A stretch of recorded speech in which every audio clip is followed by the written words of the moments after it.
Hola a todos, bienvenidos a este segmento educativo en el que vamos a desentrañar algo alucinante, cómo la mismísima tierra que pisamos ha moldeado por completo nuestra historia.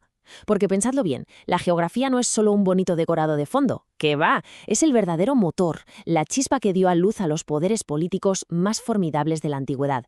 Así que venga, vamos al lío. Hoy vamos a ver cómo el agua y la tierra se combinaron para crear la idea misma de autoridad, de administración y de poder a una escala que el ser humano nunca había visto. No hablamos solo de poner chinchetas en un mapa, hablamos literalmente del amanecer de la civilización organizada. Vale, fijaos bien en esta fecha, 4000 antes de nuestra era. Haced una pausa y dejad que la inmensidad de esa cifra os cale. Casi nada, ¿verdad? No estamos hablando de un momentito cualquiera, sino de una línea divisoria absolutamente brutal en la experiencia humana. Justo alrededor de este colosal marcador cronológico, el mundo dio un giro de 180 grados. Atrás quedaban los pequeños grupos dispersos para sobrevivir, y en su lugar empezaron a brotar civilizaciones con un poder político masivo y superestructurado. Un salto evolutivo tremendo que cambió para siempre la forma en que los seres humanos nos gobernábamos a nosotros mismos y al entorno que nos rodeaba. Entramos de lleno en el acto I, el despertar político. Y es justo en este despertar donde la sociedad humana da el salto hacia entidades políticas supercomplejas. Pero ojo, que lo hizo siguiendo a rajatabla una regla impuesta por la naturaleza. El agua es poder. Esto nos lleva de cabeza a un concepto clave, las civilizaciones fluviales. ¿Qué son exactamente? Pues básicamente sociedades antiguas tremendamente complejas que nacieron pegadas a los cauces de los ríos más grandes del planeta. Y aquí está el quid de la cuestión. No se conformaron con ser simples pueblecitos a la orilla del agua, no. Su metamorfosis real, su paso a ser auténticos imperios, vino de una acción muy concreta, el control absoluto y sistemático de todos los recursos que ofrecían esos valles tan fértiles. Es pura lógica, quien controla el río, controla las cosechas, y quien controla la agricultura, controla la población, y al final domina el mundo conocido. Para que esto nos quede grabado a fuego, quiero que os fijéis en esta afirmación.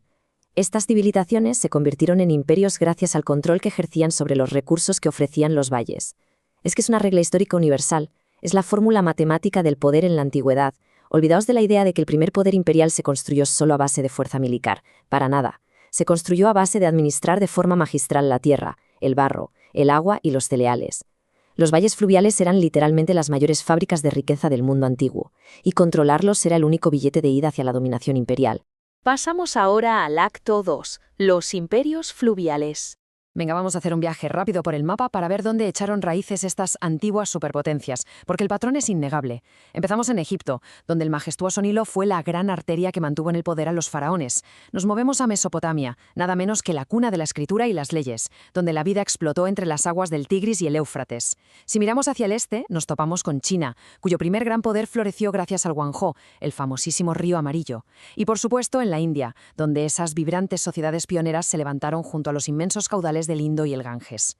Cada una de estas civilizaciones es sinónimo de grandeza imperial, y cada río es la fuerza vital exacta que hizo posible semejante proeza. Y con esto abrimos el acto 3, el mundo antiguo más amplio. Claro, la historia humana es inmensa, y sería un error olvidarnos de otros pueblos formidables que también se comieron el mundo en la antigüedad, prosperando mucho más allá de los grandes valles que acabamos de ver. Si ponemos esto en una línea temporal, la verdad es que da un poco de vértigo. Arrancamos en ese 4000 a.C. con el despertar de las civilizaciones fluviales, ¿verdad? Pero si damos un salto brutal de miles de años hacia adelante, hasta el siglo VI a.C., nos encontramos con otro hito monumental, la máxima expansión de los persas.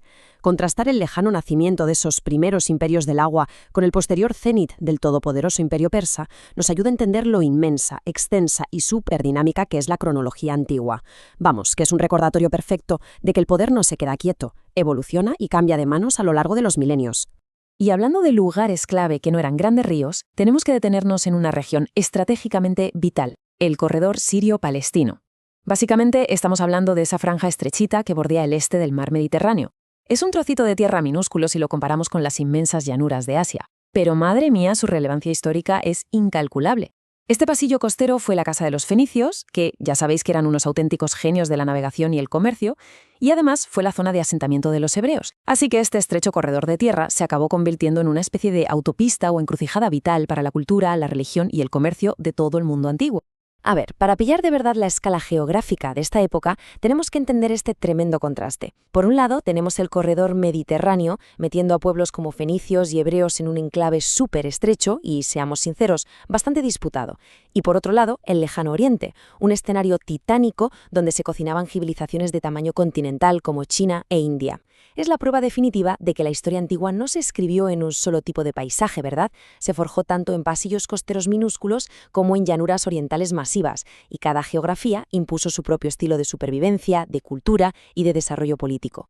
Y bueno, todo esto nos deja con la gran pregunta, la incógnita que envuelve nuestra exploración de hoy.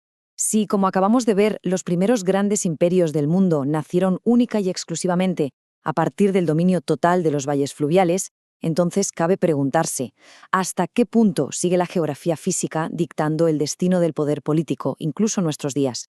Es alucinante darle vueltas a esa conexión eterna entre las fuerzas de la naturaleza y la autoridad humana. Os dejo pensando en ello.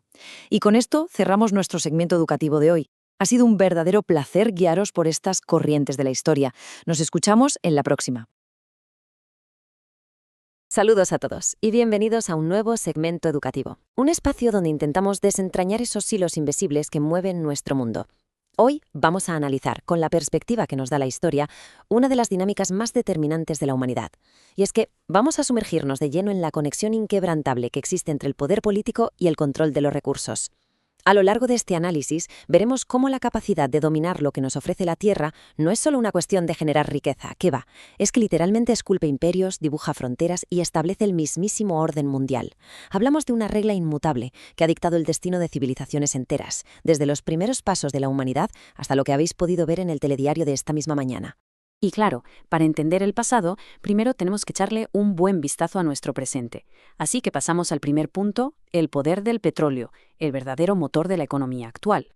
Fijaos, hay un año de inflexión que lo cambia absolutamente todo, 1920. Desde esa segunda década del siglo XX hasta el día de hoy, un líquido espeso y oscuro se ha erigido como el soberano indiscutible del sistema económico global. Porque, a ver, el petróleo no es solo ese combustible que le echamos al coche. Es literalmente la sangre que bombea por las venas de toda la civilización moderna. El punto crucial aquí es entender la magnitud real de su influencia. Cuando el precio de un barril de crudo sube o baja, no solo cambia lo que pagamos en el surtidor. Esa fluctuación crea un efecto dominó brutal que altera todos los procesos productivos. Y cuando digo todos, son todos. Hablamos del sector agropecuario, que depende muchísimo de fertilizantes y maquinaria pesada. Hablamos del sector extractivo y, por supuesto, de toda la base industrial. Absolutamente todo nuestro sistema está atado a este recurso. Y esto nos ilustra a la perfección una realidad geopolítica ineludible. Si nos paramos a observar a los gigantes de nuestra era, Estados Unidos, Rusia, Arabia Saudita, China, Brasil o los Emiratos Árabes Unidos, surge una cuestión de pura lógica. Los países que controlan la extracción, la explotación de esos yacimientos y la producción de todos sus derivados poseen un poder político verdaderamente descomunal en el orden global. Y ojo, que no se trata solo de dinero, se trata de influencia, de tener la capacidad de negociar, de presionar y, en definitiva, de dictar los ritmos del planeta. Controlar la llave de paso del petróleo es, hoy en día, tener una porción inmensa del control sobre el mundo entero. Pero atención, porque esta dinámica de poder no se la inventó nadie en el siglo XX. Entramos en nuestro segundo eje, una regla histórica, el control de los recursos. Basta hacer una pequeña pausa para darnos cuenta del contraste. Mientras que nuestra modernidad está definida por la maquinaria del petróleo, la antigüedad fue moldeada por algo muchísimo más elemental, el agua. Resulta que la relación intrínseca entre ostentar el poder político y dominar los recursos ha existido siempre. Es el gran hilo conductor de nuestra historia. El material cambia, claro, y la tecnología avanza a pasos agigantados, pero la estrategia de fondo, esa es exactamente la misma. Así que, para comprender cómo se formaron las bases de las sociedades organizadas, vamos a hacer un pequeño viaje en el tiempo y a cambiar el oro negro por el recurso más vital y puro que conocemos. Y esto nos lleva directamente a nuestro tercer punto, el agua en la antigüedad, la base indiscutible de la economía agraria. Ya lo sentenció de manera brillante el célebre historiador griego Heródoto. Egipto es el don del Nilo, y la verdad es que no podría haber sido más preciso. Pensad que las primeras civilizaciones dependían de una forma absoluta de la agricultura para poder sobrevivir y prosperar. Por tanto, todo ese increíble desarrollo político y económico del imperio egipcio fue posible única y exclusivamente gracias al río Nilo. Sus crecidas regulares dejaban en las orillas un limo negro que era increíblemente fértil, transformando lo que era un desierto inhóspito en el granero de todo el mundo antiguo. antiguo. Y aquí está la clave. Quien era capaz de organizar a la población para aprovechar esas aguas, construir canales y almacenar lo que sobraba de las cosechas, se convertía ni más ni menos que en el faraón. El Nilo no solo daba la vida, daba el poder supremo. Y de manera muy paralela, si nos asomamos a otra de las grandes cunas de la civilización, nos encontramos con Mesopotamia. Este término, que por cierto fue acuñado por los propios griegos, significa literalmente tierra entre ríos. Se refiere, como muchos sabréis, a esa vasta llanura delimitada por el Tigris y el Éufrates, justo donde florecieron pueblos tan importantes como los sumerios o los acadios. Y una vez más, el patrón se repite de una forma asombrosa. Estos ríos eran bastante salvajes y muy propensos a causar inundaciones devastadoras. Intentar controlarlos no era tarea fácil, requería un esfuerzo colectivo monumental. Y es precisamente de esa enorme necesidad de dominar el agua de donde acaba brotando la semilla de la civilización tal y como hoy la entendemos. Lo que nos introduce en la culminación de nuestro recorrido. Cuarto y último punto. El nacimiento del Estado, su dominio y formación. Este proceso, la formación del Estado, se construyó de una manera súper lógica, casi como si fuera un rompecabezas de 3 piezas. Paso 1. El control del agua. Para sobrevivir, la humanidad tuvo que aprender a domesticar los ríos, a construir diques y enormes sistemas de riego. Esto desemboca en el paso 2, una economía agraria próspera. Al asegurar el riego, garantizas las cosechas y, lo más importante, generas excedentes. Cuando hay comida de sobra, resulta que no todo el mundo tiene que estar atado a la tierra cultivando. De repente pueden surgir artesanos, soldados, sacerdotes y administradores. Y finalmente llegamos al paso 3, el surgimiento de los primeros estados de la historia, como Egipto y Mesopotamia. Ese inmenso control organizativo que hacía falta para manejar un recurso tan vital y coordinar a miles de personas acabó concentrando el poder en unas pocas manos. Así es como nació el concepto mismo del Estado, con sus leyes, sus impuestos y sus gobernantes, todo cimentado firmemente sobre las aguas de los grandes ríos. Ha sido un recorrido verdaderamente fascinante que nos demuestra una vez más que el pasado nunca se queda realmente en el pasado. Para cerrar este segmento educativo, queremos dejar resonando una pregunta fundamental, algo para darle unas cuantas vueltas. ¿De qué manera influyó el control de los recursos en la formación de los estados en la antigüedad? Es una pura invitación a la reflexión. Hemos visto cómo dominar el agua hizo nacer imperios milenarios, exactamente de la misma forma en que hoy dominar el petróleo sostiene y redefine el poder político a escala global. Cambia la tecnología, cambia el paisaje, pero la esencia del poder humano permanece intacta. Muchísimas gracias por acompañarnos en este análisis profundo. Esperamos de verdad que esta perspectiva enriquezca vuestra forma de comprender tanto la historia antigua como nuestro complejo mundo contemporáneo. Hasta la próxima exploración. Bienvenidos a una nueva cápsula educativa. Hoy nos sumergimos en un viaje fascinante hacia uno de los capítulos más espectaculares de la historia de la humanidad, el milagro del Nilo y el nacimiento del antiguo Egipto. Vamos a descubrir cómo una civilización entera logró no solo sobrevivir, sino brillar con luz propia gracias a una conexión casi mágica con la naturaleza. Empecemos por los cimientos, por el mismísimo terreno donde ocurrió todo esto. Pongámonos en situación. Estamos en el noreste de África y el contraste es francamente brutal. Por un lado, tenemos una sequedad geográfica extrema. Hablamos de un desierto implacable, superárido, un entorno durísimo, rodeado de mares y arena donde pensar en vida a gran escala parece una locura total. Pero por otro lado, de la nada surge esta civilización grandiosa, monumental, que prosperó de una manera alucinante. Entonces surge la gran pregunta: ¿cómo pudo florecer semejante imperio en un ambiente tan hostil? Bueno, pues la respuesta a este rompecabezas histórico está, literalmente, bajo la arena, en su geografía. Punto número 1, el desafío del desierto. Y esto nos lleva al punto 2, el Nilo, nuestra fuente de vida. Y es que justo ahí, rompiendo ese desierto implacable, irrumpe una fuerza del agua verdaderamente imparable. Atentos a esta cifra, 6.853. 6.853 kilómetros. Esa es la tremenda longitud de esta corriente salvaje. Es una brutalidad de número que nos confirma un hecho evidente. Estamos ante un auténtico coloso de la naturaleza. Claro, para llevar agua a un lugar tan castigado por la sequía, hacía falta un gigante de verdad, y esta inmensidad de kilómetros cumple el objetivo a la perfección. Es el salvavidas absoluto para poder sobrevivir en un terreno que de otro modo sería completamente estéril. Este viaje es una auténtica epopeya geográfica. Pensemos un momento en cómo funciona. Como primer paso, el río nace lejísimos, allá en las profundidades del África Central.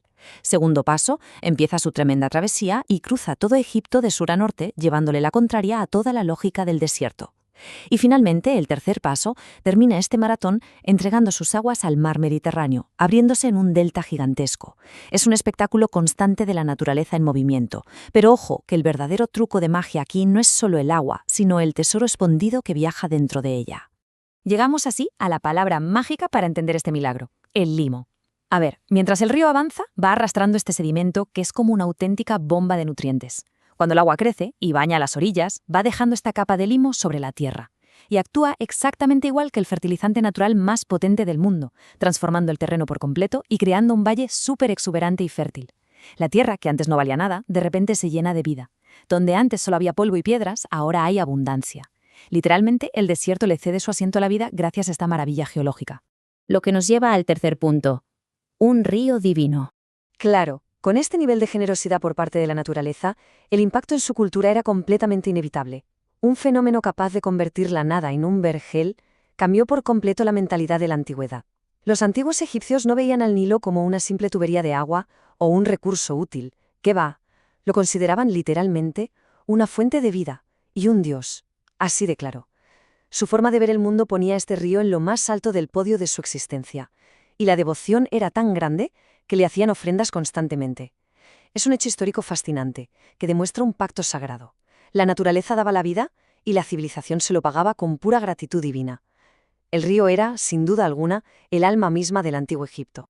Después de repasar cómo un solo río hizo posible una de las civilizaciones más increíbles de la historia en mitad de la nada, es imposible no detenernos a reflexionar. La historia nos demuestra una y otra vez que el destino humano está irrevocablemente atado a su geografía. Y sabiendo esto, nos queda una gran pregunta en el aire. Hoy en día, con tanto avance tecnológico y creyéndonos los dueños absolutos del mundo, ¿hasta qué punto seguimos teniendo esa misma dependencia vital del entorno natural que tenían en la antigüedad? Es para pensarlo bien. Una idea muy poderosa que nos invita a mirar los recursos de nuestro planeta con una perspectiva totalmente nueva y sobre todo necesaria. Bienvenidos a un nuevo viaje sonoro, un espacio educativo donde vamos a sumergirnos en uno de los ecosistemas más alucinantes de la historia. Hoy ponemos el foco en una geografía absolutamente legendaria. El objetivo de este análisis es desentrañar cómo un paisaje tan particular logró dar vida a una de las civilizaciones más fascinantes que han pisado la Tierra. Vamos a explorar Egipto y el majestuoso Valle del Nilo, y a descubrir cómo la fuerza de una dualidad extrema terminó esculpiendo el destino de todo un imperio. Empezamos con el primer gran bloque: geografía de un imperio, la verdadera base de esta civilización. Para entender bien la primera de estas zonas, hay que tener clarísimo un concepto geográfico fundamental, y es el concepto de delta. Básicamente, un delta es esa inmensa zona pantanosa que se forma justo en la desembocadura de un río. Es un lugar dominado por la humedad, por el barro y sobre todo por una explosión de vida natural increíble. Un auténtico laberinto acuático que choca radicalmente con cualquier paisaje árido. Lo que nos lleva al segundo bloque: el Bajo Egipto, o lo que es lo mismo, el territorio del norte.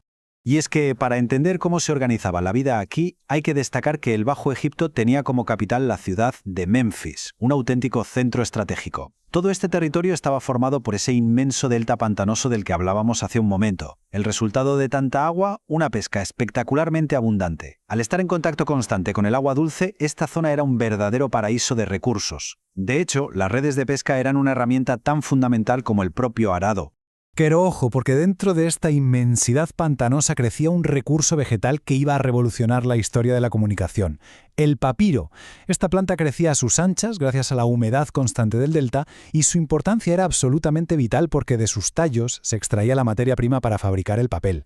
Así que este ecosistema no solo daba de comer gracias a la pesca, sino que también proporcionaba el soporte indispensable para registrar el conocimiento y administrar el imperio entero. Un 2 en 1 en toda regla.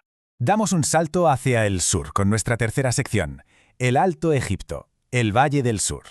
Al analizar el Alto Egipto, el contraste es simplemente brutal. Aquí, la gran capital administrativa y espiritual era Tebas, un verdadero bastión de poder. Geográficamente no tenía nada que ver con un delta, era un valle longitudinal súper estrecho, un pasillo verde flanqueado y constantemente amenazado por el implacable avance del desierto. Y un detalle urbanístico fascinante es que las principales ciudades de este tramo se construyeron estratégicamente en la orilla este del río, marcando un patrón de asentamiento muy específico a lo largo de este corredor natural. Al poner ambas regiones frente a frente, la dualidad es asombrosa. Por un lado, tenemos el Bajo Egipto en el norte, gobernado desde Menfis, destacando por su delta pantanoso, su humedad y sus interminables campos de papiro. Y por otro, el Alto Egipto en el sur, con Tebas a la cabeza, caracterizado por ser un rígido valle longitudinal, completamente acorralado por el desierto. Es un equilibrio perfecto, la expansión acuática del norte frente a la resistencia lineal del sur contra la arena. Y ante una división geográfica tan marcada, surge una pregunta inevitable, una de esas cuestiones que invitan a una reflexión profunda al ver la dureza del terreno. ¿Qué separaba exactamente la vida de la aridez total? ¿Cuál era ese elemento mágico que permitía mantener ciudades, agricultura y toda una cultura en medio de un paisaje que, de otra forma, habría sido devorado por las dunas? Esa pregunta nos lleva directamente a la cuarta parte, el entorno natural, un ambiente moldeado al 100% por el río. Y de ahí pasamos a nuestra quinta sección, tierras negras y rojas, los verdaderos colores de la supervivencia. Hablemos de las llamadas tierras negras. Hay que visualizar una franja de tierra súper estrecha justo en las orillas del Nilo, pero con un poder de regeneración absoluto. Era el único rincón donde la vida lograba germinar. Absolutamente toda la agricultura, la prosperidad y, en consecuencia, toda la inmensa maquinaria de esta civilización dependía en exclusiva de este minúsculo abrazo de tierra fértil a ambos lados de la corriente fluvial. Y el gran secreto de estas tierras negras, lo que les daba ese color oscuro tan profundo y característico, tiene nombre propio: el limo, un nutriente natural espectacular. Con cada ciclo del río se depositaba una capa fresca de este barro riquísimo en las orillas. Básicamente era el fertilizante primordial. Sin el limo, esa franja verde simplemente no habría existido y la tierra habría sido estéril.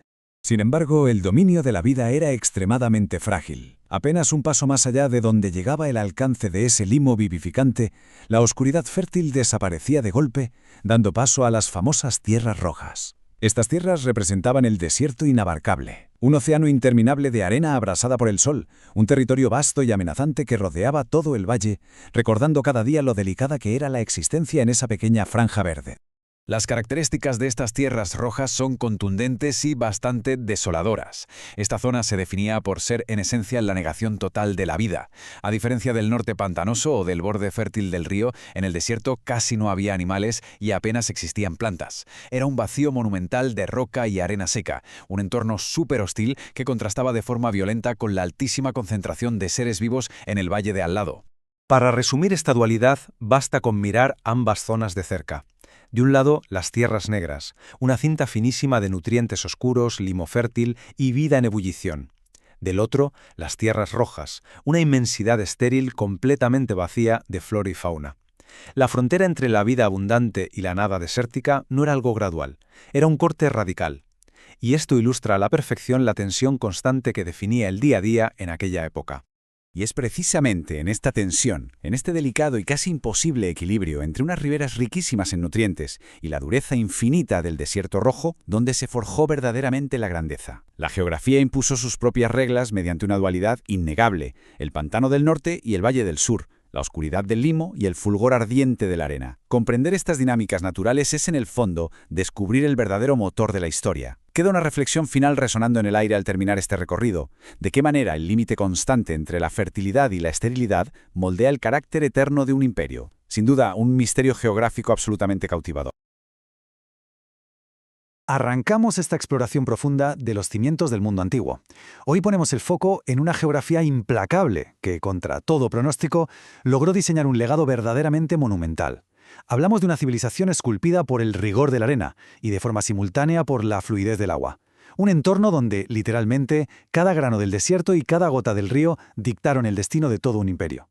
Comienza aquí nuestro análisis sobre cómo el propio paisaje se convirtió, ni más ni menos, que en el arquitecto de la eternidad. ¡Vamos allá! Este es nuestro plan de vuelo para hoy. Primero, las fronteras de una fortaleza natural. Segundo, la dualidad del territorio.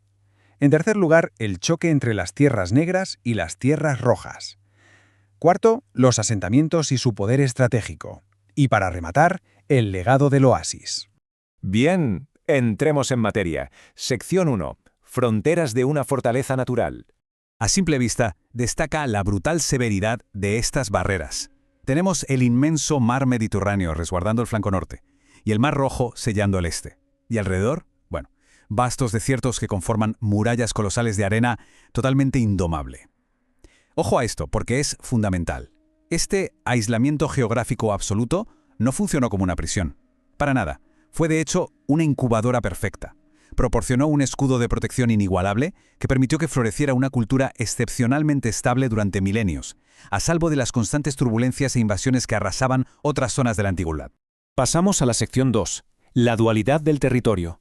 Es fascinante notar cómo este contraste ilustra a la perfección un territorio que estaba intrínsecamente dividido. Aquí jamás existió una unidad geográfica uniforme. Al norte, el Bajo Egipto se impone con el delta, una zona abierta, pantanosa y tremendamente fértil, la auténtica cuna del papiro, dominada por el poder de la capital, Memphis. En el extremo opuesto, el sur presenta un panorama radicalmente distinto. El Alto Egipto es un valle angosto, estrecho, longitudinal y completamente asediado por el desierto en ambos flancos, cuyo corazón latía en Tebas. Es una confrontación constante, casi poética, entre la inmensidad de ese pantano abierto al norte y la opresión del valle constreñido al sur.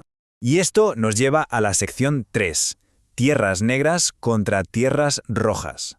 Aquí es exactamente donde encontramos el filo de la navaja sobre el que se balanceaba la vida de millones de personas. Por un lado, acechan las temibles tierras rojas. Hablamos de desiertos despiadados y colosales como el de Libia, el Oriental y Nubia. Sí, servían como barreras protectoras, por supuesto, pero no dejaban de ser dominios extremadamente hostiles, lugares donde sobrevivir era a todos los efectos imposible. La amenaza de este páramo era una realidad constante, pero justo frente a esa desolación implacable llega el alivio absoluto, las tierras negras. Una franja ribereña estrechísima, el único refugio concebible donde la agricultura tenía una oportunidad. Pensadlo. Bueno, es increíble pensar que la existencia entera de esta civilización colgaba de este frágil hilo oscuro que lograba cortar la inmensidad del desierto. Y el motor absoluto de este milagro terrenal tiene un nombre que es clave: el limo. Este nutriente natural, arrastrado sin descanso por las aguas, actuaba como el fertilizante definitivo. Era lo que hacía posible cultivar en esa delgada franja vital de la que hablábamos. Resulta verdaderamente alucinante constatar que un detalle geológico tan minúsculo, una simple pero riquísima capa de sedimento oscuro que quedaba depositada tras cada crecida estacional, fuera el auténtico ingeniero biológico responsable de desencadenar la explosión de toda una civilización monumental. Veamos ahora cómo se construye sobre todo esto en la sección 4, asentamientos y poder estratégico.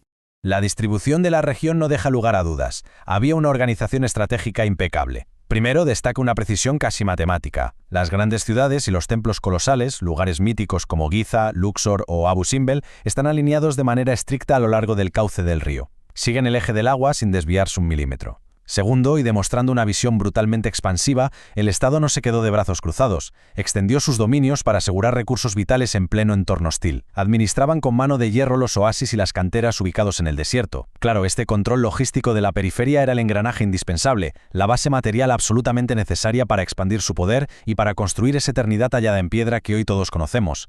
Para ir cerrando, entramos en la sección 5, el legado del oasis. El punto crucial de todo este análisis es abrazar una definición verdaderamente magistral. Egipto es, ante todo, un oasis alargado. Tal y como revela esta geografía, la civilización se vio estructuralmente obligada a organizarse en torno a esa precaria, aunque muy fecunda, línea de tierras negras. El verdadero éxito histórico, el triunfo definitivo del Estado egipcio, residió precisamente en su asombrosa capacidad para administrar estas condiciones tan extremas. Lograron lo impensable, unieron las radicales diferencias del Bajo y el Alto Egipto bajo un único poder soberano. Garantizaron el acceso al agua y dominaron los recursos de un desierto implacable. Hay que tener muy claro que, sin esta administración tan férrea y visionaria, los inmensos templos y pirámides que definen su legado jamás, bajo ningún concepto, se habrían alzado sobre la arena. Y al contemplar la inmensidad de este logro humano, tan íntimamente entrelazado con una geografía indomable, queda flotando en el aire una reflexión tan antigua como las mismísimas pirámides. Después de este profundo repaso organizativo, la gran duda persiste. ¿Fue realmente la formidable maquinaria del Estado quien logró someter a las aguas del Nilo a su voluntad política y arquitectónica? ¿O fue en realidad el propio Nilo, con su flujo inalterable y sus exigencias ineludibles, quien moldeó cada pequeña faceta de esa majestuosa civilización?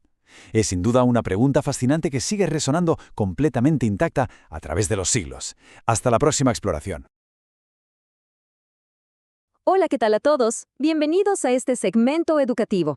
Prepárense, porque hoy vamos a viajar en el tiempo y a sumergirnos directamente en la esencia del mundo antiguo. Vamos a hablar de una fuerza de la naturaleza tan imponente, tan transformadora, que fue capaz de esculpir un imperio entero en medio de la nada. una fuerza que alimentó literal y figurativamente a millones de personas. Hablamos de Egipto y de su regalo más grande, el río Nilo. A ver, imagínense esto por un segundo. Están parados en medio de una inmensa y árida extensión de arena, donde sobrevivir parece una broma de mal gusto. Y de repente, de manera súper silenciosa pero imparable, ocurre la magia. No estamos hablando de tormentas violentas o huracanes, es una llegada pacífica que trae vida. Una entidad que entra con una calma majestuosa, deslizándose por un paisaje yermo, no para destruir, sino para inyectarle vida a la tierra seca.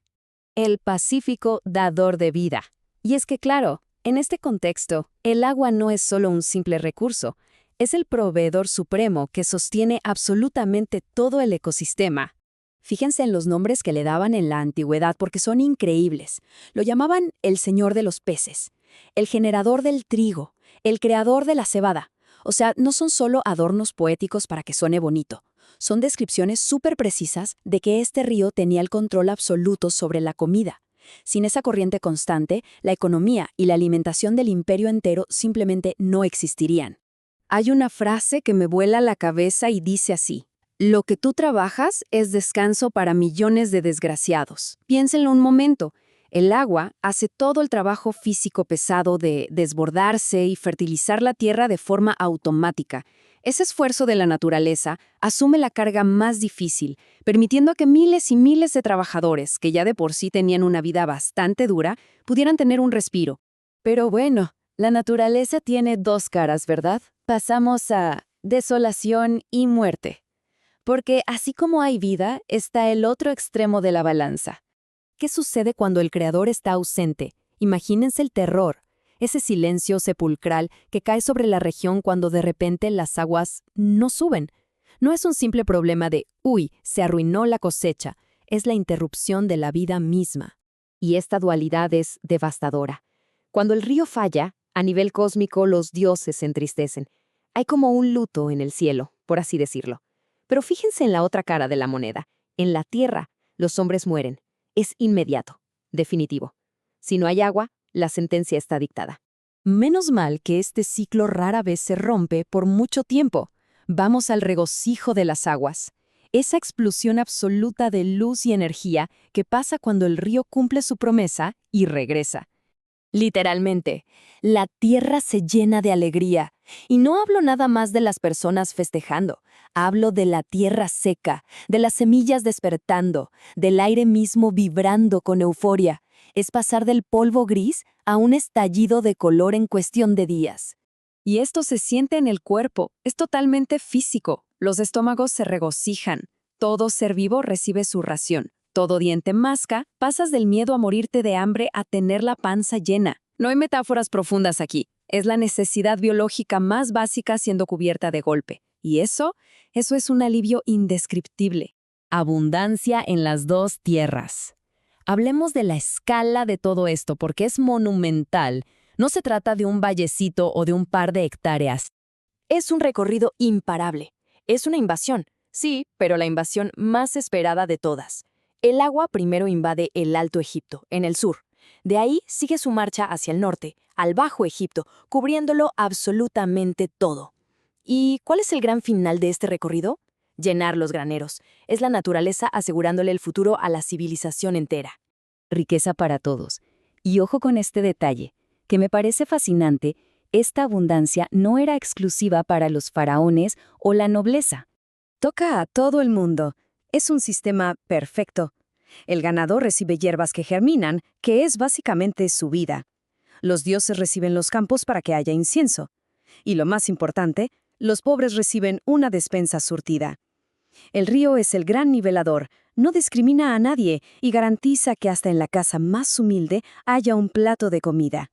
Por eso decían esta frase tan poética y conmovedora: enjugas las lágrimas de todos los ojos. Después de toda la angustia y el estrés de la temporada seca, la llegada del agua es como un abrazo gigante que consuela a todo un pueblo que estaba con el corazón en la boca. En fin, estamos viendo lo que es prodigar la abundancia de las riquezas. Es la generosidad en estado puro, un flujo que entrega todo lo que tiene, a manos llenas y sin pedir un recibo a cambio. Un regalo con todas las letras. Y bueno, así cerramos este segmento educativo de hoy, viendo cómo una simple pero inmensa corriente de agua tenía literalmente el destino de millones en sus manos.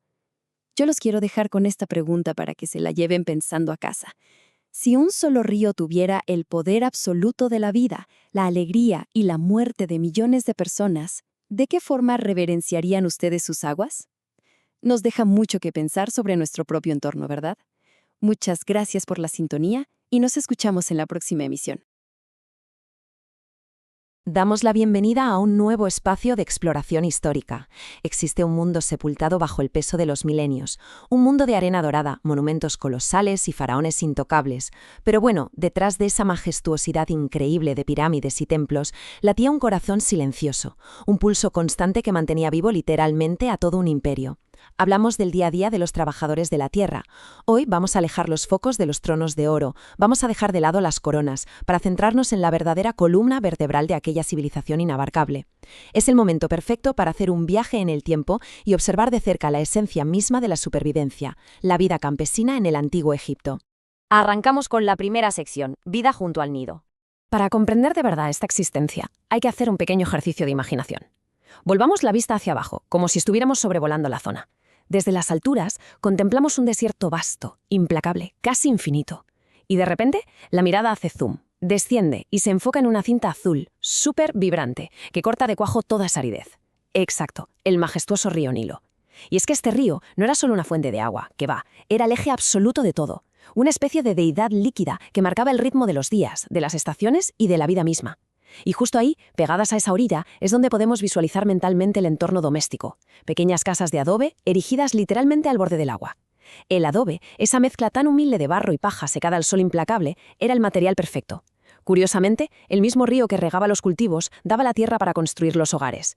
Eran casitas sencillas, muy prácticas, diseñadas sobre todo para dar refugio del calor abrasador del día y del frío de la noche.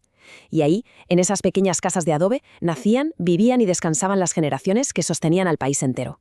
Y así pasamos a nuestra segunda sección, la familia en acción. Al salir el sol sobre esas pequeñas casitas que acabamos de imaginar, la vida pasaba volando al exterior. El foco pasa ahora mismo del umbral de casa a la inmensidad de los campos fértiles. Y ojo aquí, porque en este entorno el trabajo individual no tenía ningún sentido. Cero. La supervivencia dependía absolutamente de la unidad colectiva. La célula básica de esta sociedad agrícola no era el individuo aislado, sino la familia entera, funcionando como un engranaje perfectamente engrasado. De hecho, la clave de todo es esta frase: toda la familia participaba en las labores del campo. Es una afirmación categórica, que encierra una filosofía de vida donde, francamente, no había margen para quedarse de brazos cruzados. Desde los más peques hasta los más ancianos, cada par de manos sería un propósito vital. Era una batalla constante contra los elementos y el tiempo, y para asegurar la comida de todo el año, el esfuerzo de la familia como una única fuerza motriz era absolutamente imprescindible. Y aquí vamos al meollo del asunto. Históricamente, había una división del trabajo clarísima, basada en la eficacia pura y dura, y por supuesto en la tradición. Por un lado tenemos a los hombres, que asumían la tarea de arar. Era un trabajo físicamente demoledor. Consistía en romper el suelo y prepararlo, casi siempre guiando bueyes bajo un sol de justicia. Por otro lado, las mujeres llevaban a cabo la labor igual de fundamental, de sembrar. Con una precisión y un cuidado tremendos, iban depositando las semillas en los surcos que acababan de abrirse. Era, en el fondo, un equilibrio perfecto. La fuerza que preparaba el terreno y la delicadeza que depositaba la promesa de vida. Y si lo vemos de forma cronológica, a lo largo de las estaciones, este ciclo agrícola era súper metódico. Paso 1, arar, romper esa tierra dura. Paso 2, sembrar, confiando la semilla al suelo fértil que había dejado el Nilo. Pero atención al paso 3, porque aquí es donde esa división del trabajo desaparecía por completo. La cosecha.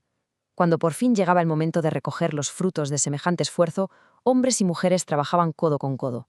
Ambos recogían la cosecha, sin distinciones. Era la gran culminación de meses de espera, un momento increíble de esfuerzo unificado donde toda la familia compartía a partes iguales la enorme responsabilidad y la recompensa de tener sustento. Llegamos así a la sección 3, el legado del siglo XIV. Después de ver todo ese dinamismo, el sudor y el esfuerzo en los campos, toca hacer una pequeña pausa y alejarnos un poco de la acción. Porque claro, surge una pregunta que es inevitable. ¿Cómo demonios es posible conocer hoy en día con tanta certeza y nivel de detalle los pormenores de esta vida agrícola? Los campos se han labrado millones de veces desde entonces, así que la respuesta está en el silencio reverencial de la historia y el arte mortuorio. Y esto nos sitúa de lleno, atención, en el siglo XIV a.C. Es una fecha que impone muchísimo respeto. Estamos hablando de hace más de 3.300 años. Un abismo de tiempo brutal nos separa de aquellos hombres que araban y de aquellas mujeres que sembraban. Y sin embargo, a pesar de los milenios, de la caída de imperios y del paso implacable de las eras, el eco de sus rutinas diarias sigue resonando hoy con una claridad asombrosa, desafiando por completo el olvido. Esa claridad asombrosa la tenemos precisamente gracias a obras maestras como el mural de la tumba del escriba Mena. Es fascinante pensar que la labor diaria, terrenal, efímera de un puñado de campesinos quedó inmortalizada para siempre en las paredes de la tumba de un altísimo funcionario. Los pigmentos de este mural consiguieron capturar la esencia misma de ese ciclo eterno del que hablábamos, el arado, la siembra y la cosecha compartida. El arte funcionó aquí como una auténtica máquina del tiempo, un puente visual inquebrantable entre el barro del Nilo y la eternidad. De un plumazo elevó la rutina de la gente más común a la categoría de patrimonio imperecedero. Y al contemplar a estos campesinos anónimos, atrapados eternamente en plena faena bajo un sol pintado, es casi inevitable que el pensamiento vuele hacia los rincones de la historia que aún no se han contado. Queda flotando en el aire una reflexión bastante profunda sobre la memoria de la humanidad, porque si un simple mural del siglo XIV a.C. es capaz de devolverle el aliento y la voz a toda una clase trabajadora, cabe preguntarse qué otras vidas cotidianas permanecen hoy congeladas en murales antiguos, esperando pacientemente en la oscuridad de tumbas y ruinas a que alguien vuelva a posar su mirada sobre ellas para contar su historia. Arranca un nuevo segmento de exploración histórica. Hoy vamos a sumergirnos de lleno en la gran macroestructura de una de las civilizaciones más fascinantes de la antigüedad, los periodos de la historia egipcia. Analicemos paso a paso cómo se organiza verdaderamente la arquitectura del tiempo en el milenario Valle del Nilo. ¡Vamos a ello! A ver, es muy común que al pensar en esta legendaria cultura nos venga a la mente una línea temporal ininterrumpida, ¿verdad? Como una especie de río constante y pacífico por el que desfilan faraones eternos y monumentos inmutables. Pues bien, la realidad es bastante distinta y, la verdad, mucho más dramática y vibrante. Para poner las cosas en perspectiva, estamos hablando de un ciclo de orden y caos que se repitió durante más de 3.000 años, literalmente una danza milenaria. Lo que define a esta civilización no es una calma perpetua, ni mucho menos, sino una historia dividida magistralmente en grandes imperios, que de pronto se ve severamente interrumpida por periodos de crisis hasta llegar a una conquista final inevitable. Es como un inmenso rompecabezas histórico. Para comprender la inmensidad de todo este recorrido temporal, es absolutamente imprescindible observar su esqueleto. En su época de mayor autonomía, la historia egipcia se apoya en 3 pilares colosales. Primero, el Imperio Antiguo, la era de las icónicas y monumentales pirámides. Después, damos un salto al Imperio Medio, que viene a ser la cumbre de su literatura y su arte clásico. Y finalmente, el Imperio Nuevo, la época de la máxima expansión territorial y militar. Cada uno de estos inmensos bloques representa un pico de estabilidad inigualable, o sea, momentos cumbre en los que alcanzaron alturas asombrosas en cuanto a organización y poder faraónico. Son, en definitiva, esas eras luminosas que nos han cautivado durante siglos. Y justo aquí es donde la narrativa se vuelve verdaderamente cautivadora, por el inmenso contraste que presenta. Porque por un lado, tenemos esos grandes imperios de los que hablábamos, indiscutible sinónimo de luz, de una estabilidad tremenda y una unidad inquebrantable. Pero claro, frente a ellos, como una sombra que siempre acecha, aparecen los temidos periodos de crisis. Estas épocas oscuras traen consigo una interrupción brutal, la fragmentación del territorio y básicamente el colapso del poder central. Resulta impactante, la verdad, observar esa brillante luz de la grandeza imperial chocando una y otra vez contra el vértigo de la desintegración interna. Una verdadera montaña rusa histórica. Al repasar la cronología completa, este patrón cíclico salta a la vista con una claridad que resulta reveladora. Todo arranca con ese gran esplendor monumental del Imperio Antiguo, al que le sigue de forma inexorable un primer periodo de crisis y oscuridad. Luego, de esas mismas cenizas, resurge la estabilidad con el Imperio Medio, solo para volver a caer en picado en un segundo periodo de crisis profunda. Y finalmente la civilización experimenta un último y glorioso renacimiento con el Imperio Nuevo. Hay que entender que estas pausas entre las eras de oro no fueron simples baches en el camino, fueron auténticos abismos de incertidumbre que pusieron a prueba la supervivencia misma de toda la cultura, creando una tensión dramática increíble a lo largo de los siglos. Sin embargo, todo gran ritmo histórico llega, tarde o temprano, a su movimiento final. Después de milenios de este intenso tira y afloja interno, tras repetidos y agotadores ciclos de colapso y majestuosa resurrección, la gran civilización del Nilo se topó con una fase terminal completamente distinta. La estructura interna sencillamente cedió de forma definitiva, dando paso a la sexta y última etapa, la dominación extranjera. Hablamos de la llegada de persas, griegos y, por último, romanos. Es un desenlace sombrío, desde luego, pero absolutamente clave para entender todo este lienzo del tiempo. El motor interno de la cultura egipcia acabó sometiéndose al peso abrumador de fuerzas externas, marcando así el punto final de su prolongada y extraordinaria autonomía histórica. Y todo esto, sin duda, nos invita a una profunda reflexión sobre cómo funciona realmente la naturaleza cíclica de la historia humana. Al contemplar la inmensidad de este majestuoso recorrido temporal, surge de forma natural una pregunta imposible de esquivar.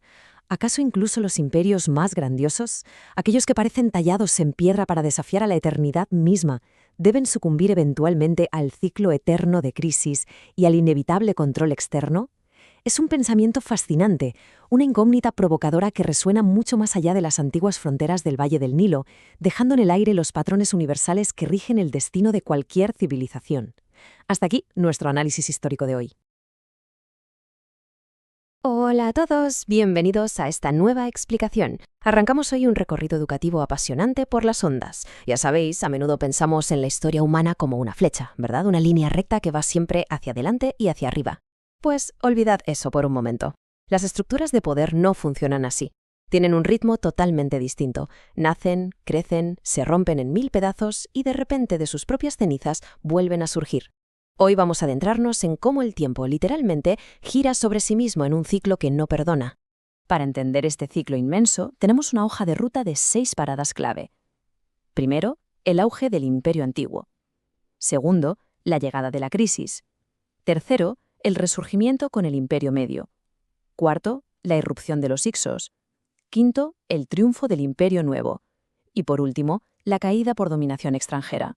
Viéndolo cronológicamente, pasamos por el Imperio Antiguo, la crisis, el Imperio Medio, los Hicsos, el Imperio Nuevo y esa dominación extranjera final. Y ojo, porque esto no es una simple lista de cosas que pasaron hace muchísimo tiempo, es casi una ley de la física social, un latido histórico que no podemos ignorar.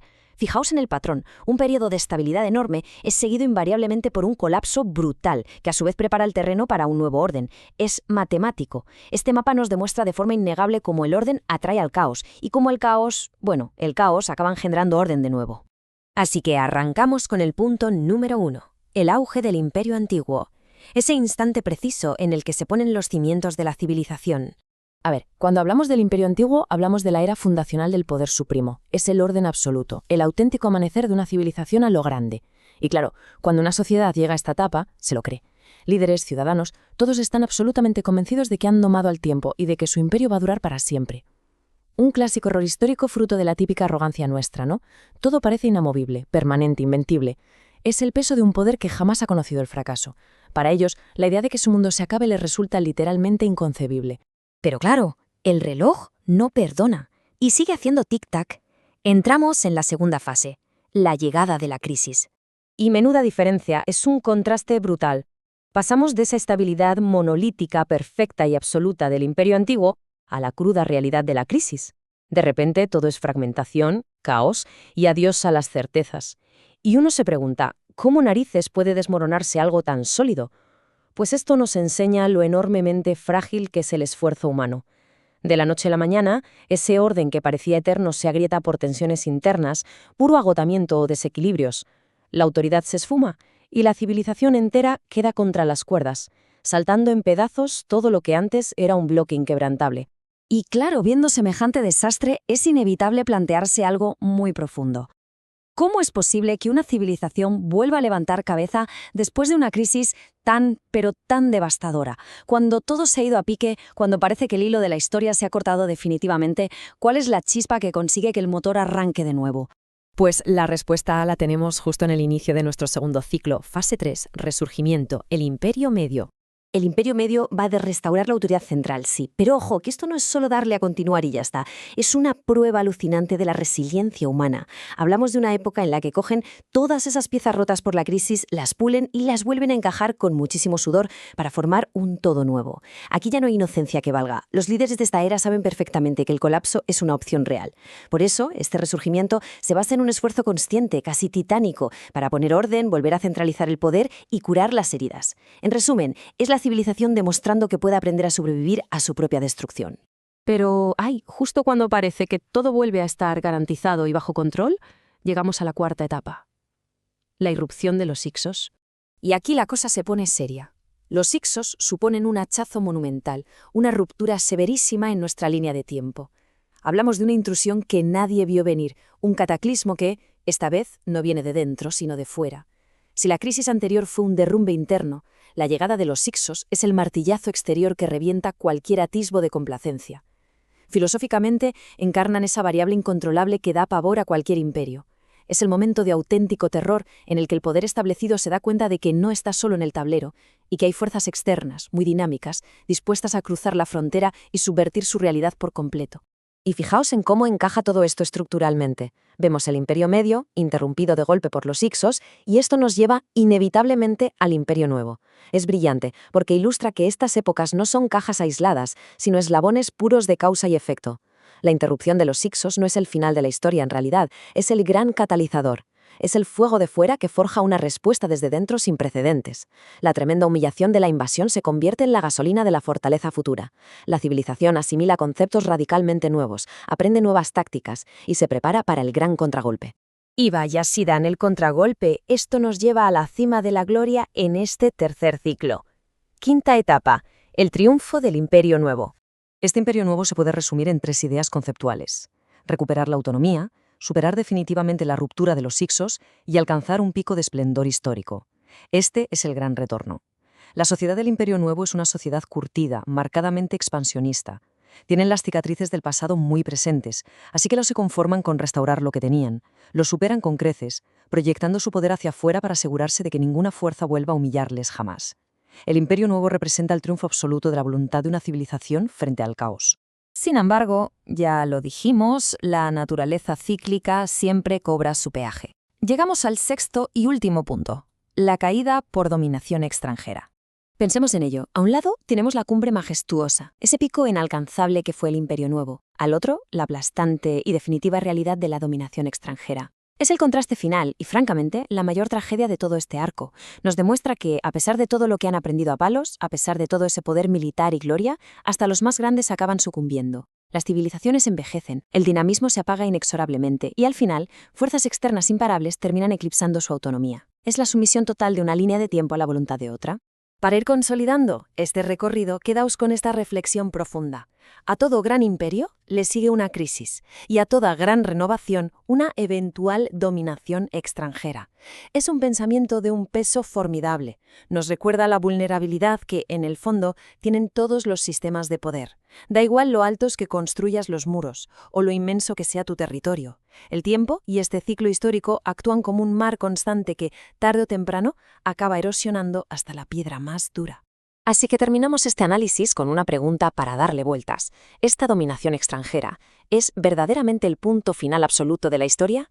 ¿O quizá es simplemente esa tierra oscura, ese letargo necesario del que, de forma inevitable, tendrá que brotar una nueva línea de tiempo, un nuevo ciclo en los siglos venideros? Es un enigma al que solo el propio transcurso del tiempo seguirá dando respuesta. Ha sido un placer acompañaros en este viaje radiofónico por los ciclos del poder.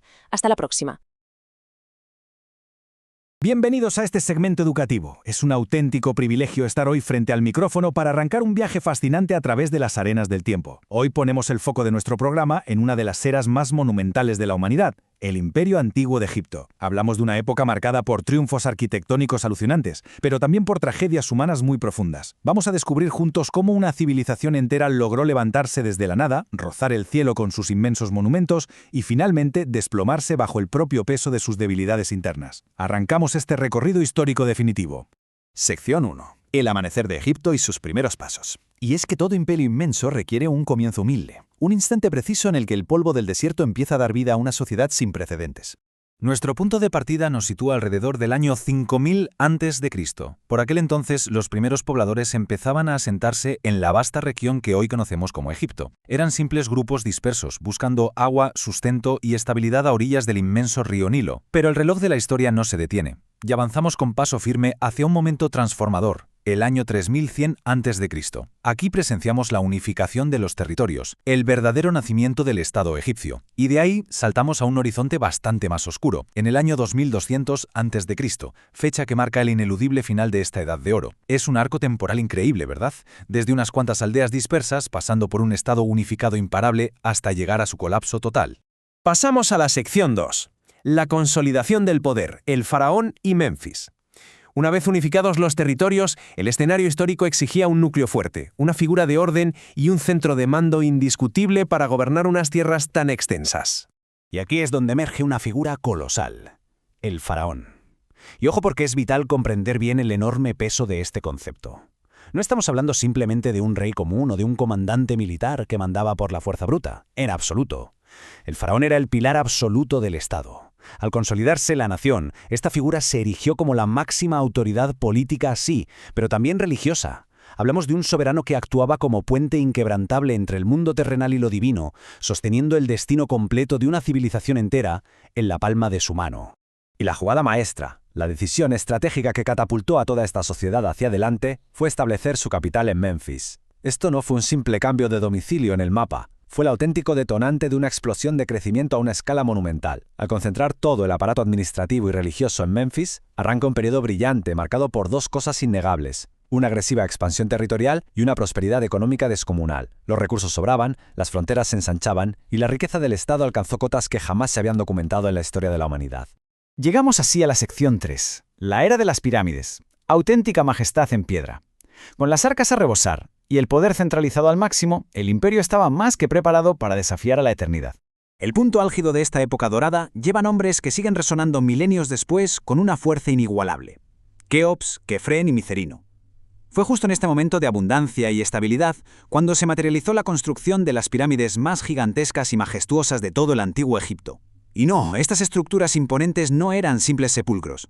Hablamos de montañas artificiales colosales, diseñadas para proyectar el inmenso poder y la grandeza de estos faraones hacia el futuro. Un triunfo rotundo de la ingeniería y de la voluntad humana frente al implacable paso del tiempo. Pero, ante unos monumentos tan formidables y un éxito tan deslumbrante, siempre aparece una sombra inevitable. Una gran incógnita que hoy traemos a los micrófonos. ¿Qué causó exactamente la caída de un imperio tan abrumadoramente poderoso? ¿Cómo es posible que una sociedad capaz de levantar semejantes moles de piedra llegara a desmoronarse por completo? Entramos en la sección 4, declive y crisis, el colapso del poder. Porque las respuestas a este tipo de interrogantes rara vez vienen de un enemigo exterior. Casi siempre la ruina más profunda se gesta en silencio desde dentro. El contraste visual e histórico es absolutamente dramático. Por un lado tenemos ese apogeo brillante, una era de prosperidad impulsada desde Menfis, coronada por el orden y pirámides inmortales. Y de repente emerge una oscuridad drástica, la era del declive. Una etapa asfixiante, definida por los abusos implacables de las élites, un poder central completamente desgastado y la caída en picado hacia una crisis prolongada. Es la radiografía perfecta de una sociedad rota, cayendo a gran velocidad desde la cima del mundo hasta el abismo más profundo. Claro que este efecto dominó, esta destrucción institucional, no ocurrió de la noche a la mañana. Vamos a desgranar cómo sucedió. Con el incesante paso del tiempo, las élites gobernantes y los altos funcionarios empezaron a amasar una riqueza totalmente desproporcionada. Este nivel de enriquecimiento desmedido provocó que, desde sus posiciones de privilegio absoluto, empezaran a cometerse todo tipo de abusos de poder de forma descarada. Y la consecuencia, como es lógico, fue letal. Estos actos de corrupción y esta tremenda concentración de influencia en manos ajenas terminaron por debilitar fatalmente la autoridad del mismísimo faraón.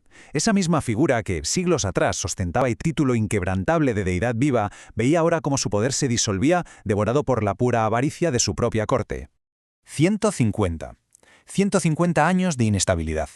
Esa fue la duración exacta de la profunda crisis desencadenada por la codicia y la corrupción de las élites. Siglo y medio de absoluta oscuridad. 150 años de caos que borraron la luz de un imperio que, en su mejor momento, parecía eterno e invencible. Y esto nos deja una reflexión final verdaderamente provocadora en el programa de hoy. Si una civilización tan brillante, capaz de levantar maravillas inmortales en piedra, pudo ser desmantelada desde adentro por la simple ambición humana, ¿hasta qué punto es frágil en realidad el poder absoluto?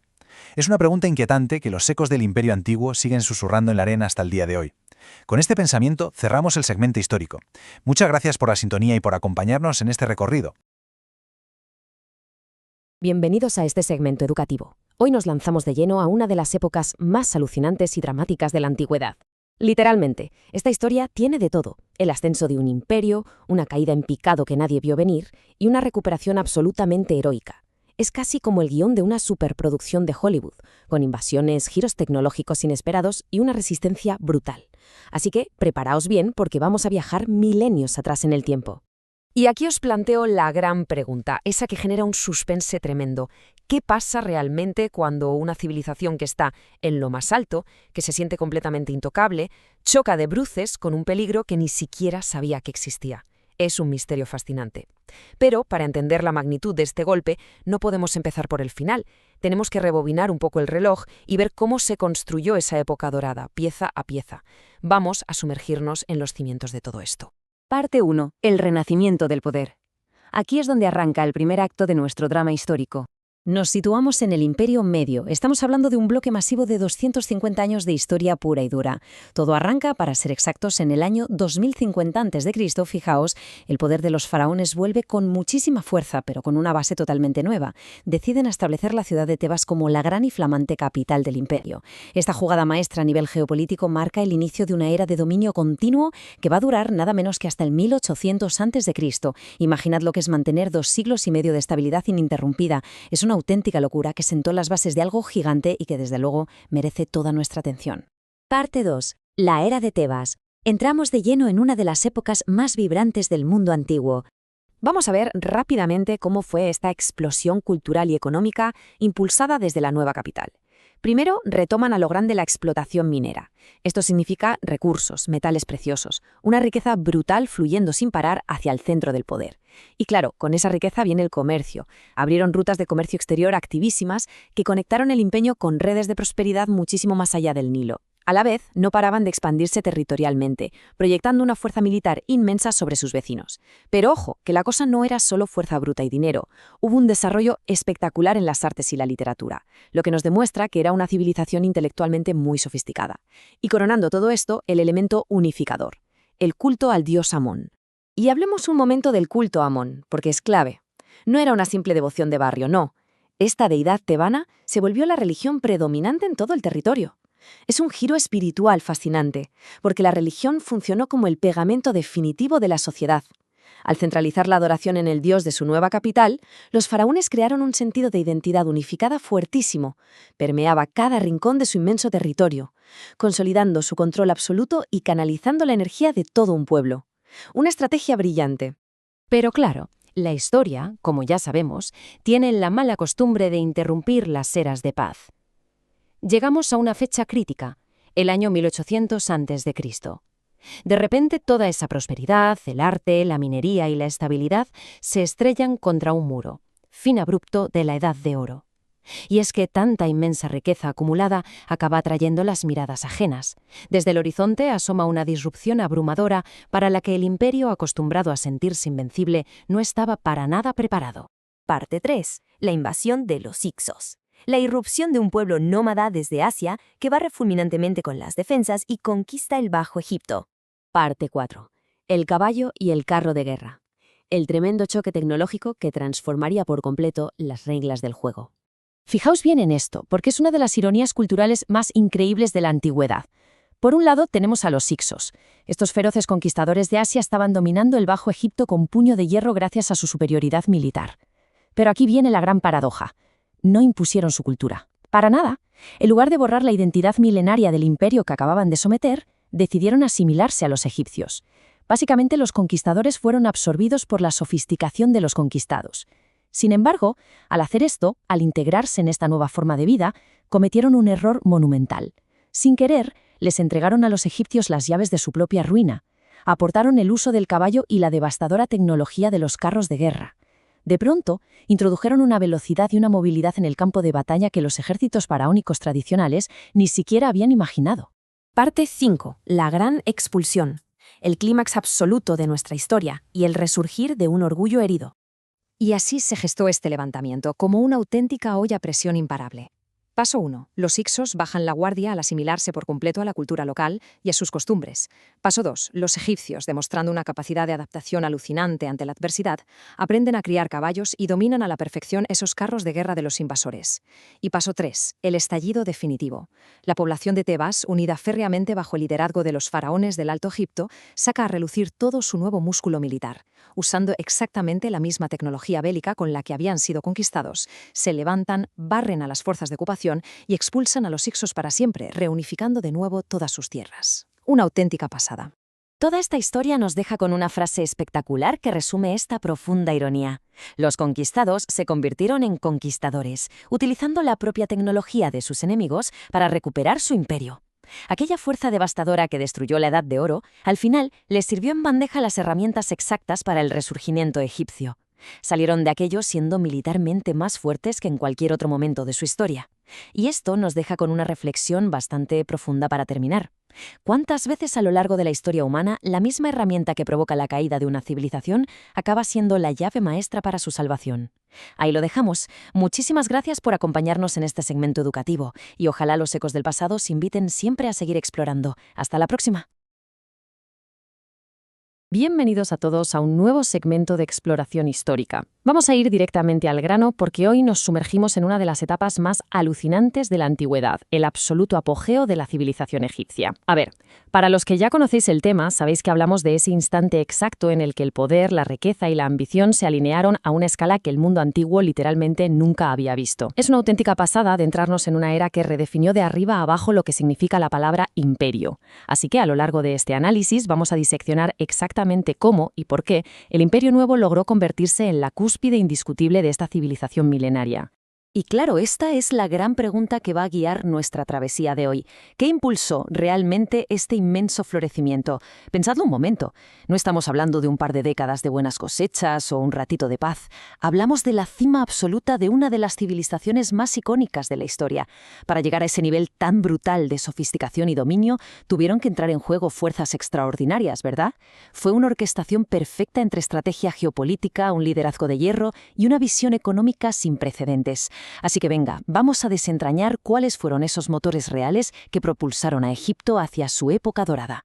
Sección 1. El apogeo de Egipto. Desde el 1600 hasta el 1100 a.C. 500 años. Estamos hablando de medio milenio de historia ininterrumpida. Fijaos en la cronología. Arranca en el 1600 a.C., pasa por una fase increíble de expansión y dominio comercial hacia el 1350 y llega hasta su fin allá por el 1100. Mantener un imperio tan enorme, tan centralizado y encima en expansión durante tanto tiempo, requiere unas bases de una solidez que asusta. En serio, ponedlo en perspectiva. No es la obra de un solo gobernante con carisma que gana un par de batallas. ¿Qué va? Es la creación de una maquinaria estatal perpetua. Mientras otras culturas vecinas nacían y colapsaban en cuestión de 2 o 3 generaciones, Egipto mantuvo sus fronteras blindadas, su economía a tope y su identidad cultural supervibrante siglo tras siglo. Sección 2. Los grandes faraones, liderazgo y administración. Tutmosis III y Ramsés II, nada menos que 2 de las figuras más formidables de toda la historia antigua. Y es que el inmenso éxito del Imperio Nuevo se forjó, precisamente, en la capacidad administrativa excepcional de líderes como ellos. A ver, muchas veces nos dejamos llevar por esa imagen tan de película del faraón divino cubierto de oro y con su cetro. Pero ojo, la verdadera clave de su poder estaba en la burocracia. Eran, para entendernos, unos directores ejecutivos brillantes manejando la maquinaria estatal más compleja de su tiempo. Entendieron perfectamente que el poder no solo se gana en el campo de batalla, sino en los graneros y en los archivos. Supieron organizar recursos a una escala colosal, gestionando impuestos implacables y reservas de cereales que salvaban al país de las hambrunas.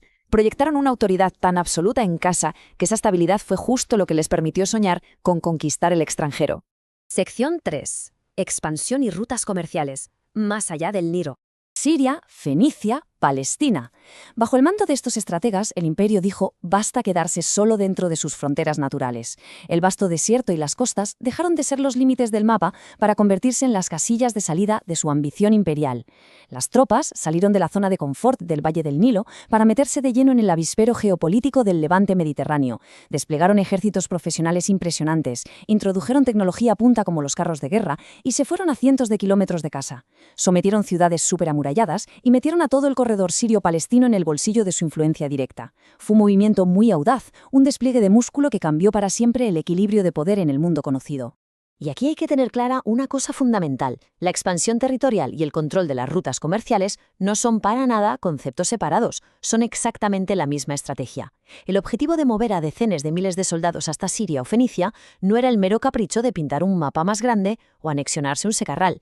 La meta real, la más astuta, era conseguir el monopolio absoluto sobre las arterias comerciales que cruzaban esas regiones. Al dominar esos territorios estratégicos, Egipto se convirtió literalmente en el peaje del mundo antiguo. Se quedaron con el acceso a la codiciada madera de cedro del Líbano, a metales preciosos como la plata o el cobre y a todos los bienes exóticos de las caravanas orientales. Aseguraron, en definitiva, un grifo abierto de riquezas que iba directo a las arcas del Estado.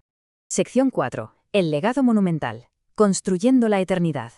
Bueno, llegados a este punto vemos una reacción en cadena perfecta, un proceso logístico brillante que nos explica cómo operaba esta superpotencia. Todo empieza en el paso 1, la expansión territorial militar, que es la fuerza bruta para establecer el control.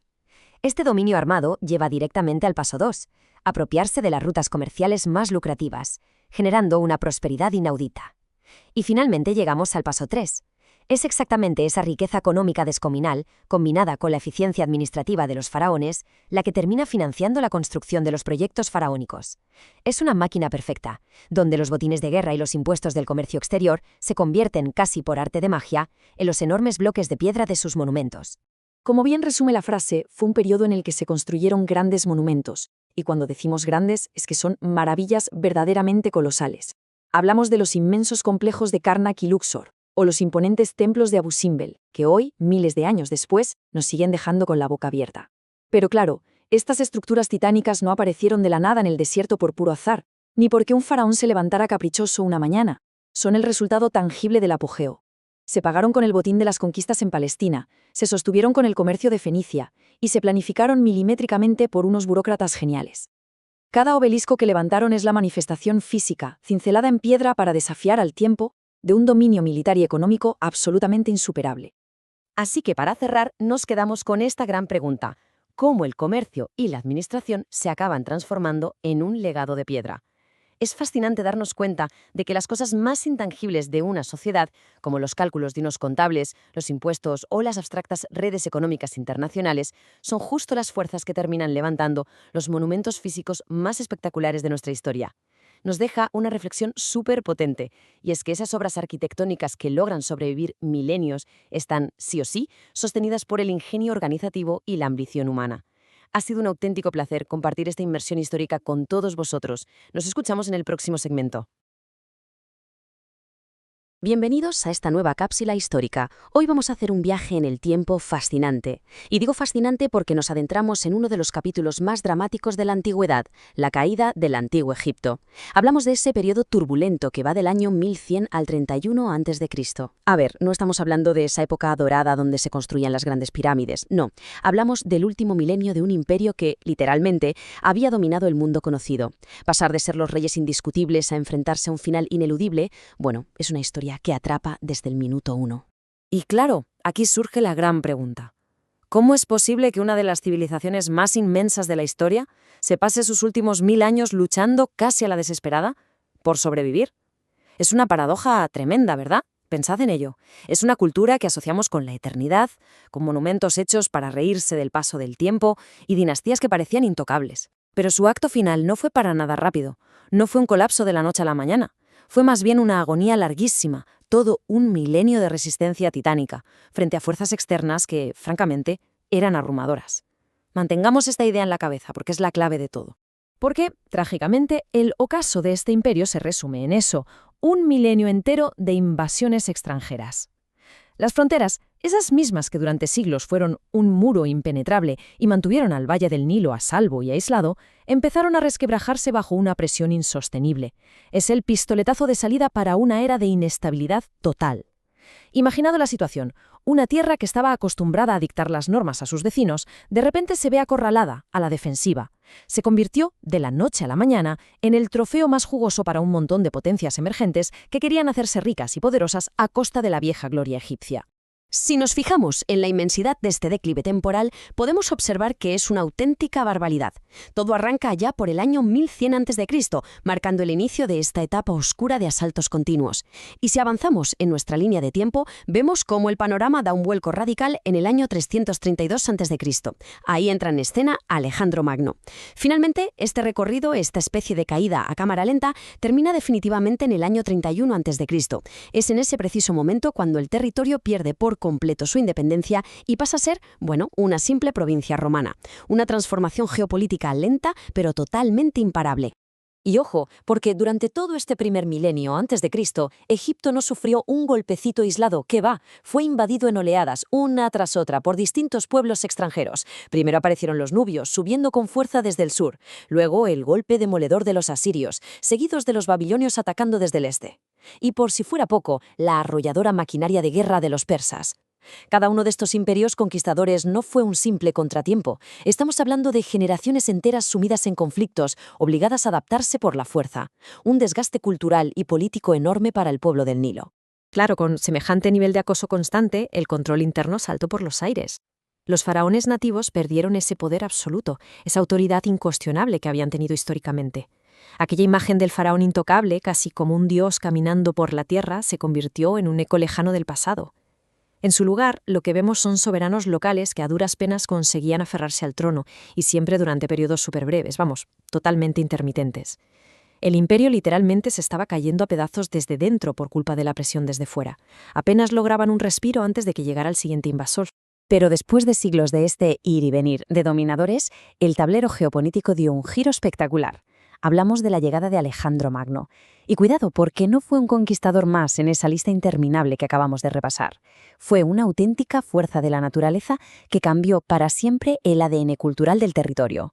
Su llegada marcó un punto de inflexión profundísimo. Significó echar el cierre definitivo al dominio persa y dar luz verde a una fusión cultural que no tenía precedentes. Egipto entró de lleno, y por la puerta grande, en la órbita del mundo griego y mediterráneo. El año 332 a.C. Es vital que nos grabemos esta fecha a fuego en la memoria porque parte la historia antigua en dos mitades clarísimas. Es exactamente el momento en el que Alejandro Magno se hace con el territorio. Y no hubo una resistencia numantina ni nada por el estilo. El cambio de poder fue tajante, absoluto. Ese año concreto pone punto final a la influencia oriental y a la vez planta la semilla de lo que sería una nueva y brillante era dinástica. Así que el 332 a.C. no es solo un número más en los libros, es sin duda la puerta grande a la penúltima gran transformación del Valle del Nilo. Y precisamente de esa semilla que plantó Alejandro floreció el Egipto helenístico. Años después de aquella primera conquista, se estableció firmemente el gobierno de los Ptolomeos. Bajo las riendas de esta nueva dinastía, de origen macedonio, el país vivió un renacimiento espectacular. Volvieron, sin lugar a dudas, a un periodo de gran esplendor. Fue una época de avances increíbles, una especie de crisol donde la milenaria sabiduría local se fusionó con la ciencia y la filosofía griegas, que estaban en pleno apogeo. De hecho, la nueva capital, Alejandría, se convirtió a la velocidad del rayo en el faro intelectual por excelencia de todo el mundo antiguo. Y resulta súper revelador comparar estas dos etapas para entender el impacto real de este cambio.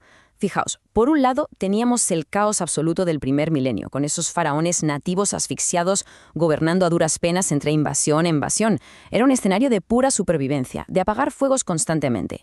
Y por otro lado, en un contraste radical, nos topamos con el brutal esplendor y la tremenda estabilidad que trajo el gobierno ptolemaico.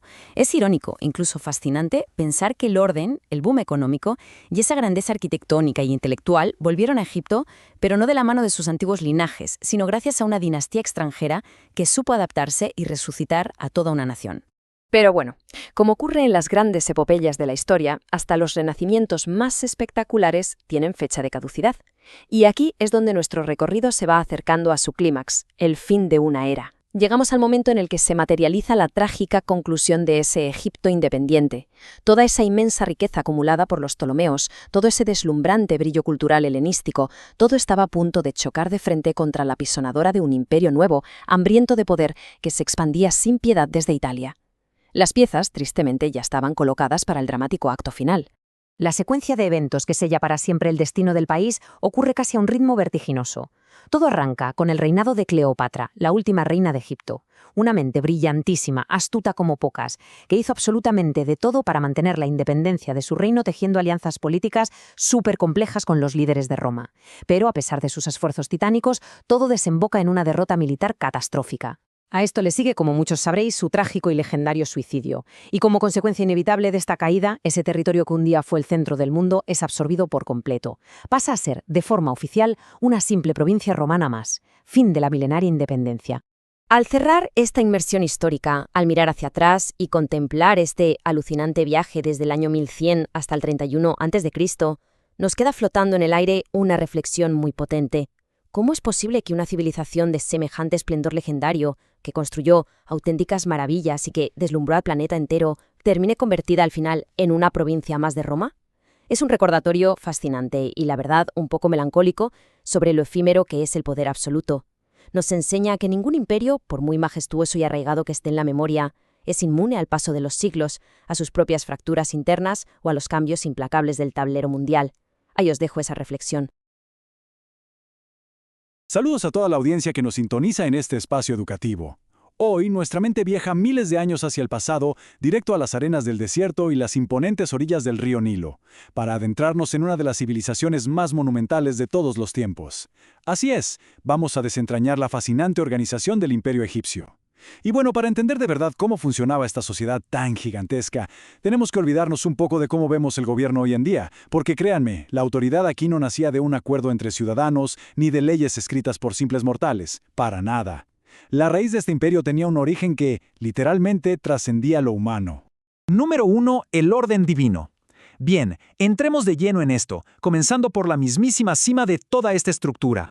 Un orden establecido por los dioses. Detengámonos un segundo a pensar en el peso monumental de esas palabras. La base sobre la que se construyó absolutamente todo, desde los templos hasta la vida cotidiana, no fue un invento de los habitantes del valle, era un paradigma impuesto directamente desde los cielos. Cuando una sociedad entera entiende que su estructura es un mandato cósmico innegable, la obediencia ya no es un tema de política, ¿cierto? Se convierte en un deber sagrado. Desafiar el orden no era un simple acto de rebeldía civil, era desafiar a la divinidad misma. El imperio entero era el reflejo en la tierra de esa voluntad divina.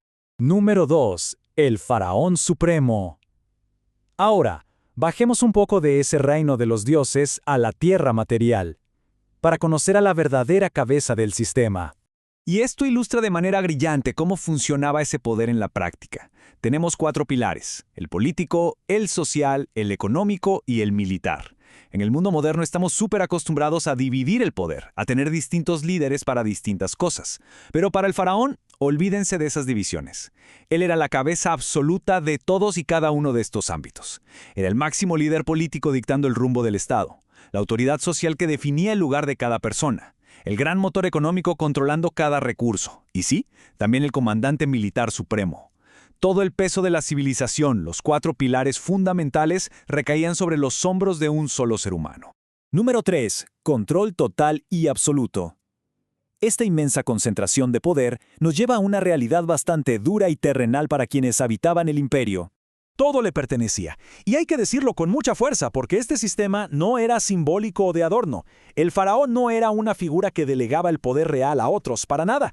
Lo que este orden divino garantizaba en el día a día era una verticalidad absoluta.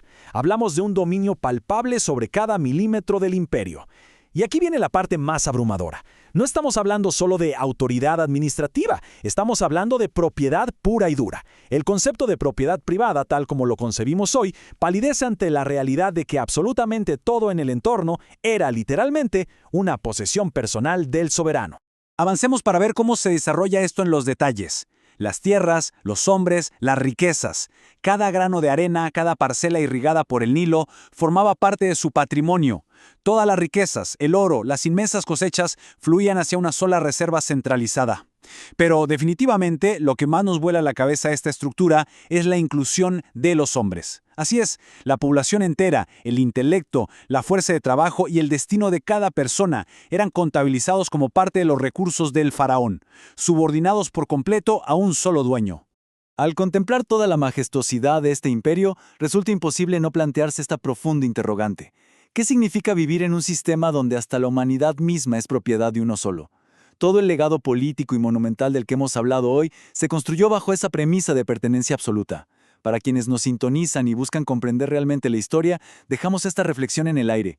¿Qué impacto tiene en el espíritu humano existir bajo un diseño donde la vida, la tierra y la riqueza son irrevocable y exclusivamente de una sola persona en la cima del mundo? Sin duda, un pensamiento fascinante para cerrar nuestra transmisión educativa de hoy.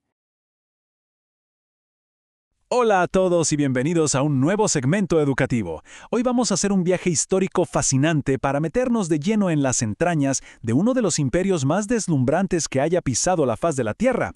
Generalmente cuando pensamos en el antiguo Egipto, enseguida se nos vienen a la mente esas postales bañadas por el sol del desierto, pirámides gigantescas, templos impresionantes a orillas del Nilo y faraones envueltos en oro. Pero, oigan, para que todo ese esplendor existiera, había un motor silencioso operando de fondo, algo casi invisible pero increíblemente complejo, una maquinaria humana perfecta. Hoy, en este análisis, vamos a desglosar exactamente eso, la burocracia estatal, porque la grandeza de este Estado no era solo su arquitectura monumental, sino la impecable organización de las personas encargadas de gobernar, administrar y llevar las cuentas de absolutamente cada rincón del territorio. Entonces, surge una pregunta que de verdad nos hace cambiar de perspectiva. ¿Cómo se administra un imperio antiguo sin tecnología? Si nos detenemos a pensarlo, el desafío logístico es una auténtica locura. Imaginemos lo que es gobernar un territorio de miles y miles de kilómetros cuadrados, sin telecomunicaciones, sin bases de datos digitales, sin carreteras pavimentadas, es decir, sin poder enviar un simple mensaje instantáneo. ¿Cómo se lograba imponer la voluntad de un gobernante sobre extensiones tan inmensas de arena y tierra? El faraón, por más divino e intocable que lo consideraran, jamás podría sostener un imperio completamente solo. Para que un decreto del palacio se cumpliera en la provincia más remota, hacía falta una red gigantesca e infalible de funcionarios. Hablamos de una burocracia superestructurada que cargaba en sus hombros la enorme tarea de mantener el Estado a flote todos los días. Y en la mismísima cima de este sistema de poder, tenemos que redefinir por completo lo que entendemos por nobleza. En este contexto, no hablamos solamente de un tema de linaje o de sangre real. Claro, el faraón y su familia estaban en la punta de la pirámide, vistos prácticamente como dioses caminando sobre la tierra. Pero a ellos se sumaba un grupo absolutamente indispensable para que el imperio sobreviviera: los altos funcionarios estatales. Formar parte de este círculo tan cerrado significaba tener un nivel de privilegio insondable. Eran una verdadera élite, y su función principal era asegurarse de que la voz del faraón resonara y sobre todo se obedeciera en cada rincón del reino. Literalmente, eran los ejecutores supremos, movían los hilos del poder, viviendo con lujos y un estatus que los separaba abismalmente del resto de la población. Ahora, la carga que llevaban estos altos funcionarios era monumental, y dividía el funcionamiento del imperio en tres grandes pilares fundamentales. Primero, en el centro de la administración civil estaba el visir. Para que nos hagamos una idea, era como un primer ministro de hoy en día. El visir soportaba la inmensa presión de dirigir toda la burocracia, impartir justicia en nombre del monarca y supervisar la verdadera sangre del Estado, la recaudación de impuestos. Junto al visir operaban los sacerdotes. En una sociedad donde la religión mandaba en cada aspecto de la vida, su trabajo iba mucho más allá de hacer rituales. Tenían el poder de interpretar la voluntad de los dioses, lo que básicamente legitimaba las grandes decisiones políticas del Estado. Y por último, los jefes del ejército. Ellos cargaban con la supervivencia física del reino, defendiendo a Egipto de amenazas externas y liderando las feroces campañas para conquistar nuevos territorios. Tres pilares sosteniendo el peso de toda una civilización. Sin embargo, todas esas decisiones trazadas en los grandes palacios necesitaban brazos ejecutores en el terreno, en el barro, ahí mismo a las orillas del río. Y si bajamos un poco en la estructura jerárquica, llegamos a los mandos medios, el verdadero motor operativo. Aquí el poder y la administración se dividían estratégicamente. Por un lado, teníamos a los nomarcas, que funcionaban como verdaderos gobernadores de las provincias, que en ese entonces se llamaban nomos. Ellos garantizaban el control político, apagaban rebeliones y mantenían la estabilidad a gran escala. Y por el otro lado, trabajando en paralelo pero en un universo de muchísima precisión, estaban los escribas. Mientras los nomarcas vigilaban el inmenso territorio geográfico, los escribas se metían de lleno en el microcosmos de los datos, los números y los recursos. Era la separación perfecta y súper eficiente entre el gobierno físico de la Tierra y la gestión milimétrica de la información. Y hablando de los escribas, detengámonos un segundo a dimensionar su verdadero impacto. Sin exagerar en lo absoluto, estos funcionarios eran la columna vertebral logística y financiera que evitaba que el imperio colapsara sobre su propio peso. Sus responsabilidades eran titánicas. Registrar la recaudación de impuestos no era solo hacer papeleo aburrido, era garantizar que el grano fluyera hacia los almacenes para evitar que la gente pasara hambre. Llevar los censos de trabajadores era absolutamente vital. Pensemos que levantar una pirámide exigía organizar, alimentar y dar techo a decenas de miles de obreros durante décadas. Sin un registro exacto de quiénes eran, dónde estaban y qué raciones necesitaban, esas obras gigantescas habrían fracasado el primer día. Además, catalogaban metódicamente todo lo que producía el reino, desde el oro hasta el lino. Eran literalmente los grandes contadores y analistas de datos del mundo antiguo. Es justo aquí donde nos encontramos con una revelación que nos vuela la cabeza y cambia por completo cómo entendemos esta época. En nuestra sociedad actual damos por sentado que sabemos leer y escribir, ¿verdad? Es lo primero que nos enseñan. Pero en el antiguo Egipto, el alfabetismo era una rareza extrema. Se operaba bajo una lógica completamente distinta, donde leer y escribir funcionaba, en la práctica, como un secreto de Estado supercustodiado. Imagínense una sociedad enorme donde el 99% de las personas no lograba descifrar ni un solo jeroglífico de los que adornaban los templos. Poseer esta técnica te daba una ventaja asombrosa. Quien controlaba los textos, controlaba la información, la economía y las leyes. Y quien controlaba todo eso, en definitiva, marcaba el ritmo implacable de todo el imperio. Ahora, no nos engañemos, esta exclusividad no era producto de la casualidad, era pura y fría estrategia política. Los escribas y las élites estaban profundamente interesados en mantener este monopolio. No era solo que faltaran escuelas, era una decisión muy calculada. Al restringir celosamente el acceso a la educación, construían un muro impenetrable que aseguraba que el poder se quedara siempre dentro de ese círculo íntimo. El simple arte de plasmar palabras en un papiro era una herramienta brutal de dominación política. Al mantener todo este conocimiento rodeado de un halo de misterio, se garantizaba, de forma absoluta, que el orden social jamás sería desafiado desde abajo. Dada esta dinámica de concentración de poder tan intensa, el camino para convertirse en escriba estaba lleno de barreras insalvables para la inmensa mayoría. Había un filtro de exclusión categórico. El paso número 1, y esto era inquebrantable, era nacer en la clase alta y ser varón. Las mujeres estaban completa y sistemáticamente excluidas de esta posibilidad. Las puertas jamás se abrían para ellas, sin excepción. El segundo gran obstáculo era lograr que te admitieran en las poquísimas y superexclusivas escuelas de escribas. Solo unos cuantos elegidos, respaldados por la tremenda riqueza y la influencia de sus familias, lograban sentarse a aprender esos símbolos tan complejos. Era el nivel máximo de elitismo, un sistema diseñado a la perfección para mantener las habilidades clave del Estado guardadas bajo 7 llaves. Para finalizar esta cápsula educativa, vale la pena detenernos un momento a reflexionar sobre una realidad que sigue resonando con muchísima fuerza, incluso miles de años después. ¿Es el acceso al conocimiento la verdadera llave del poder? Acabamos de recorrer la estructura de un imperio monumental, sostenido no solo por enormes bloques de piedra y ejércitos feroces, sino por el trabajo meticuloso de su burocracia, desde el todopoderoso visir hasta los escribas contando cada saco de grano. Pero el núcleo indestructible de todo ese sistema era acaparar y controlar la información. Resulta impactante pensar cómo restringir la educación fue la herramienta maestra para eternizar la autoridad. Esperamos que este análisis les haya resultado súper esclarecedor y, sobre todo, que sirva como una invitación permanente para seguir desentrañando los fascinantes mecanismos que moldearon la historia de la humanidad. Hasta la próxima. Bienvenidos a este espacio educativo. Hoy nos embarcamos en un viaje fascinante para desmontar, pieza a pieza, el verdadero motor de una de las civilizaciones más asombrosas de la antigüedad. No nos vamos a quedar en fechas o nombres vacíos. Vamos a entender la auténtica maquinaria económica que mantuvo vivo a un imperio durante milenios. Con la energía que exige la historia, exploraremos cómo gestionar los recursos naturales fue, literalmente, una cuestión de vida o muerte. Preparémonos para sumergirnos de lleno en los riesgos y triunfos de la antigua economía egipcia. Empezamos. Y para arrancar, pongamos sobre la mesa una pregunta absolutamente fundamental. ¿Cómo sobrevive una civilización entera cuando depende de un único río? Imaginemos la presión brutal de construir un imperio en medio del desierto, donde cada gota de agua marca la frontera entre la riqueza absoluta y el colapso más rotundo. Ojo a esto, porque no había margen de error.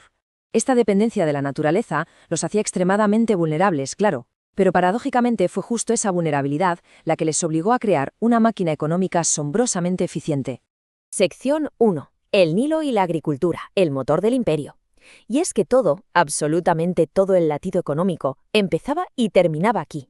La agricultura no era un sector más, era la única base real, el catalizador vital que permitía que todo lo demás existiera. Ahora bien, hay que romper un mito muy extendido. El río no regalaba sus frutos por arte de magia. Nada de eso. Sacarle partido al agua requería sudor, esfuerzo y una intervención humana descomunal. Hablamos de construir una infraestructura estatal tremenda. Diques para contener, canales para dirigir y acequias para repartir el agua. Una obra de ingeniería pura y dura. Toda la sociedad trabajaba al unísono para domar a la naturaleza. Y claro, semejante esfuerzo daba unos resultados espectaculares. El lino y el trigo eran los reyes indiscutibles, la base para vestirse y comer. Pero es que la cosa no quedaba ahí. La economía se disparaba con la cebada, un montón de hortalizas, uvas, dátiles. Es un contraste increíble, ¿verdad? Pensar en ese desierto implacable y justo en medio un oasis vibrante de comida. Cuidado hasta el último milímetro. Pasamos a la sección 2, el ciclo de las estaciones, un calendario dictado por el agua. Porque en este modelo, el cuándo lo era literalmente todo. Olvidémonos de calendarios abstractos. Aquí el reloj lo marcaba el ritmo implacable del río. La economía funcionaba en 3 fases que no se podían alterar de ninguna manera. De junio a septiembre tocaba la inundación, cuando el agua lo cubría todo y dejaba estos nutrientes clave. Después, de octubre a enero, a sembrar, aprovechando al máximo la humedad de la tierra. Y finalmente, de febrero a mayo, llegaba la gran cosecha.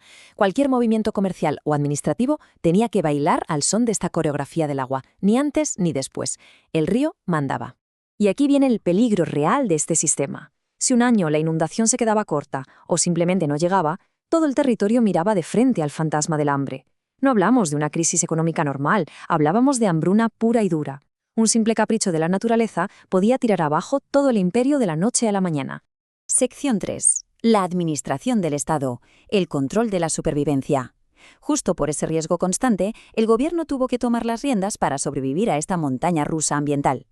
La burocracia no se inventó por gusto, fue una herramienta estricta de supervivencia. Hablamos de una máquina perfectamente engrasada para evitar el desastre, a través de un plan de 3 pasos. 1. Recaudar tributos, es decir, el Estado se quedaba con una buena parte de la cosecha. 2. Almacenar ese tesoro en inmensos silos reales superprotegidos. Y 3. El paso salvavidas, redistribuir esa comida cuando llegaban las vacas flacas, un mecanismo de prevención de crisis en toda regla. Y esto nos lleva a la palabra mágica del día, el excedente. Esa parte de la cosecha que se guardaba el Estado era básicamente la moneda oficial. Con eso se pagaba a los funcionarios, se daba de comer a los miles de trabajadores de las obras públicas y se mantenía a los que no trabajaban la tierra. En el fondo, el Estado funcionaba como un primerísimo y monumental estado de bienestar controlándolo todo. Sección 4. Oficios y actividades complementarias más allá del trigo. Porque para mantener un imperio no basta solo con pan. Hacía falta abrir el abanico y crear trabajos muy especializados que apoyaran toda esa maquinaria agrícola. Y la diversificación era interesantísima. En ganadería cuidaban vacas, asnos, cabras y cerdos, además de ser expertos en pescar y cazar aves. Pero luego estaba la industria artesanal, que era potentísima, unos auténticos maestros en alfarería y metalurgia, vitales para hacer herramientas. Y atención a esto, la construcción de barcos. Sin barcos no podías mover ni un solo saco de grano por esa gran autopista que era el Nilo. Finalmente llegamos a la sección 5. El monopolio del comercio, compensando las carencias. El valle daba muchísimo, sí, pero no daba de todo. Así que al gobierno no le quedó otra que mirar hacia afuera y montar una política exterior puramente comercial, para conseguir lo que les faltaba. Y la balanza comercial de la época es súper reveladora. Por un lado, tenían una abundancia brutal, montañas de cereales, lino de primera y papiros carísimos, muy codiciados. Pero por otro lado, tenían un enorme talón de Aquiles, les faltaban recursos duros, no tenían madera en condiciones y estaban casi sin metales, que eran la clave para hacer buenas armas y construir esos barcos grandes que tanto necesitaban. ¿La solución ante esta limitación tan cruda? El monopolio absoluto. El Estado tomó el control total y absoluto de todo el comercio con el exterior. Olvidémonos del libre mercado. Esto era pura estrategia centralizada. Cambiaban su enorme riqueza en comida y tejidos para asegurarse desde el gobierno los suministros vitales que mantenían al imperio en pie y bien defendido. Para cerrar el análisis de hoy, dejemos una reflexión en el aire. Al ver este sistema tan antiguo de guardar reservas y controlar los recursos en tiempos de crisis, ¿no se parece muchísimo a cómo gestionamos las crisis económicas hoy en día? Cuando vemos a los gobiernos actuales crear fondos de emergencia, rescatar sectores o asegurar cadenas de suministro internacionales, en el fondo estamos viendo el eco de aquellos inmensos silos reales operando a orillas del río hace miles de años. Es increíble cómo la necesidad humana de sobrevivir y gestionar el riesgo nos une a lo largo de la historia.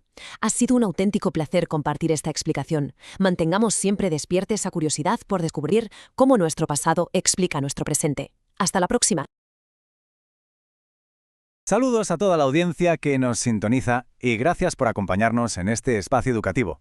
Vamos a realizar un viaje sonoro e inmersivo, un auténtico salto en el tiempo hacia una era de maravillas monumentales y contrastes geográficos que quitan el hipo. Nuestro objetivo de hoy es desentrañar el complejo tapiz de la sociedad del Antiguo Egipto. Pero ojo, no lo haremos desde la típica perspectiva de los grandes faraones, sino tomando el pulso a la vida diaria y a esa asombrosa maquinaria económica que mantenía todo en pie. Así que prepárense, porque vamos a descubrir cómo una civilización entera logró no solo sobrevivir, sino florecer de forma espectacular en uno de los entornos más implacables de nuestro planeta. Para entender esto bien, fijémonos en la cruda dualidad que definía la existencia en esta región. Por un lado tenemos el desierto, inmenso, estéril, una llanura de arena abrasadora que no perdona y donde la vida, por sí sola, es totalmente insostenible. Pero, de repente, cruzando esa aridez extrema, aparece el río Nilo, una majestuosa cinta azul de agua dulce. La cuestión clave aquí es que la tremenda dureza del desierto obligaba a que absolutamente toda la vida dependiera de manera exclusiva y devota de los caprichos de este gran río. Sus crecidas y descensos marcaban literalmente la frontera entre la vida y la muerte. Sección 1. Diseñando la cosecha, dominando el agua. Claro, el Nilo traía el agua, pero era el puro ingenio humano el que se encargaba de distribuirla. Esa excavación meticulosa de canales de regadío fue, sin duda, la primera gran victoria sobre el desierto.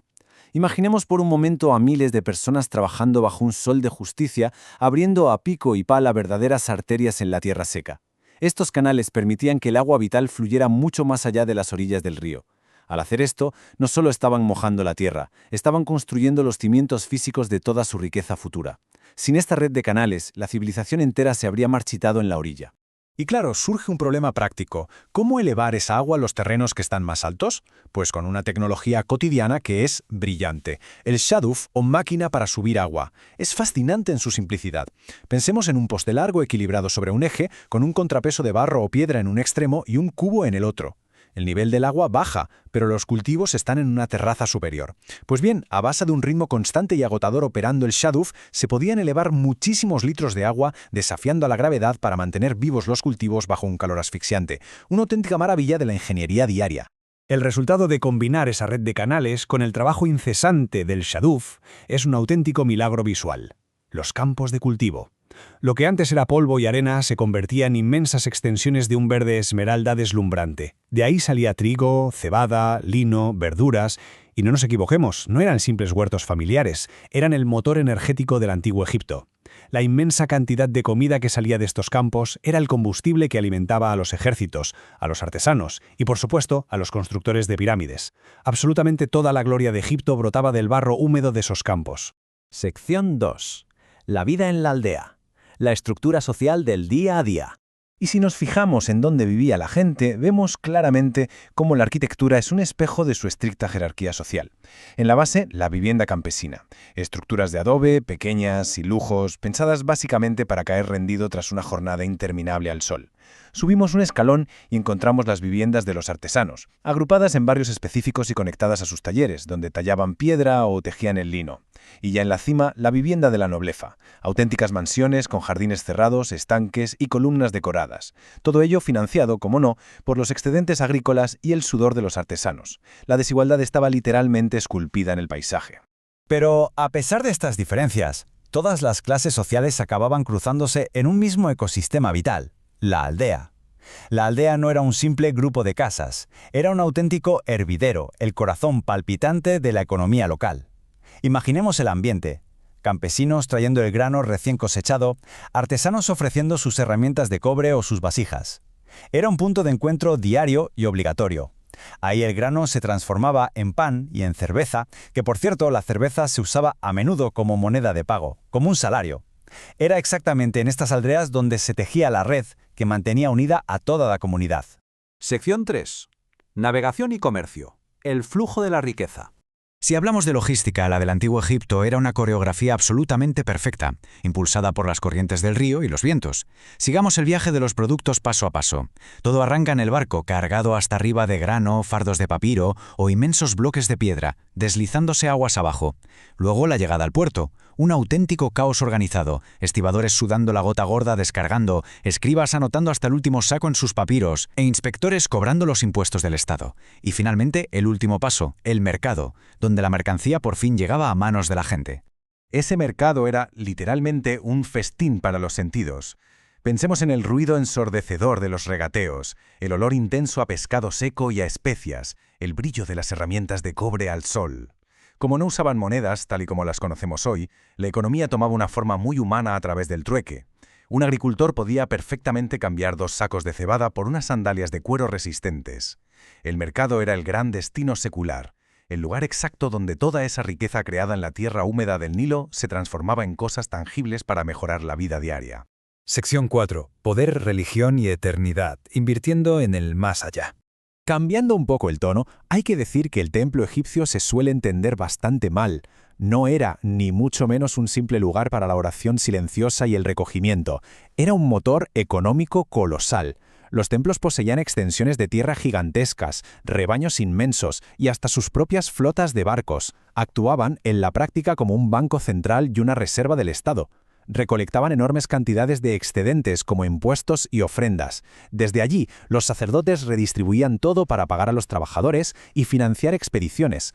Es decir, el poder divino y la más estricta contabilidad económica eran básicamente la misma cosa. Y finalmente llegamos a las tumbas. Ya estemos hablando de mastabas, de las recónditas tumbas en el Valle de los Reyes o de las imponentes pirámides, estas estructuras representan el sumidero definitivo de la riqueza del país. Todo ese inmenso esfuerzo diario del que hemos hablado, el agua sacada a pulso con el shaduf, el trigo sembrado por el campesino, la piedra pulida por el artesano, una cantidad casi incomprensible de toda esa energía y de esos recursos se enterraba aquí. Las tumbas eran la máxima concentración de esfuerzo terrenal, pero diseñadas de forma exclusiva para garantizar un bienestar eterno en el más allá. Lo cual nos deja con una reflexión final verdaderamente fascinante.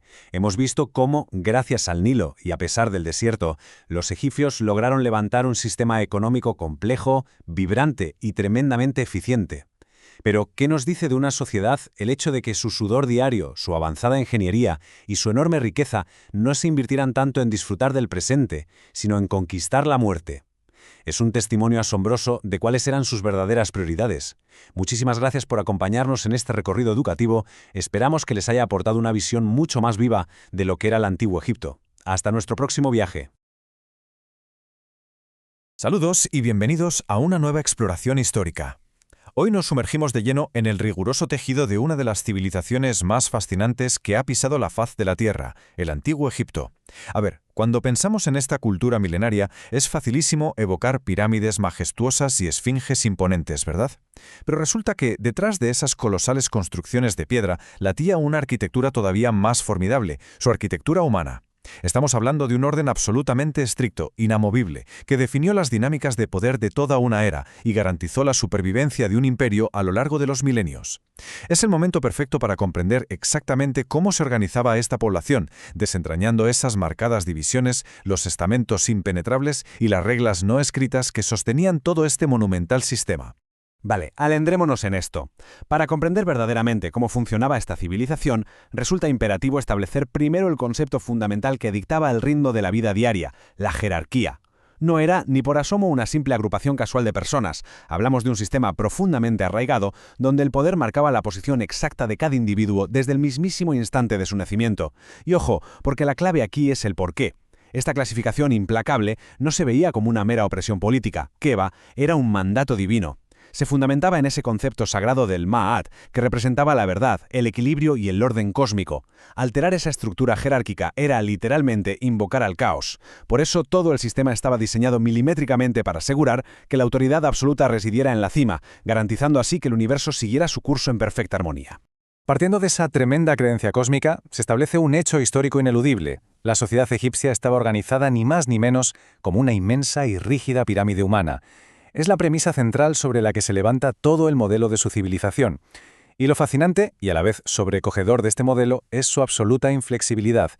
Cada persona ocupaba un peldaño sumamente específico en esta gran escalera social, y la movilidad entre niveles era, a efectos prácticos, nula. Si uno nacía en una familia de campesinos, pues su destino estaba sellado en la tierra. No existía nuestro concepto moderno de ascender socialmente a base de mérito o esfuerzo.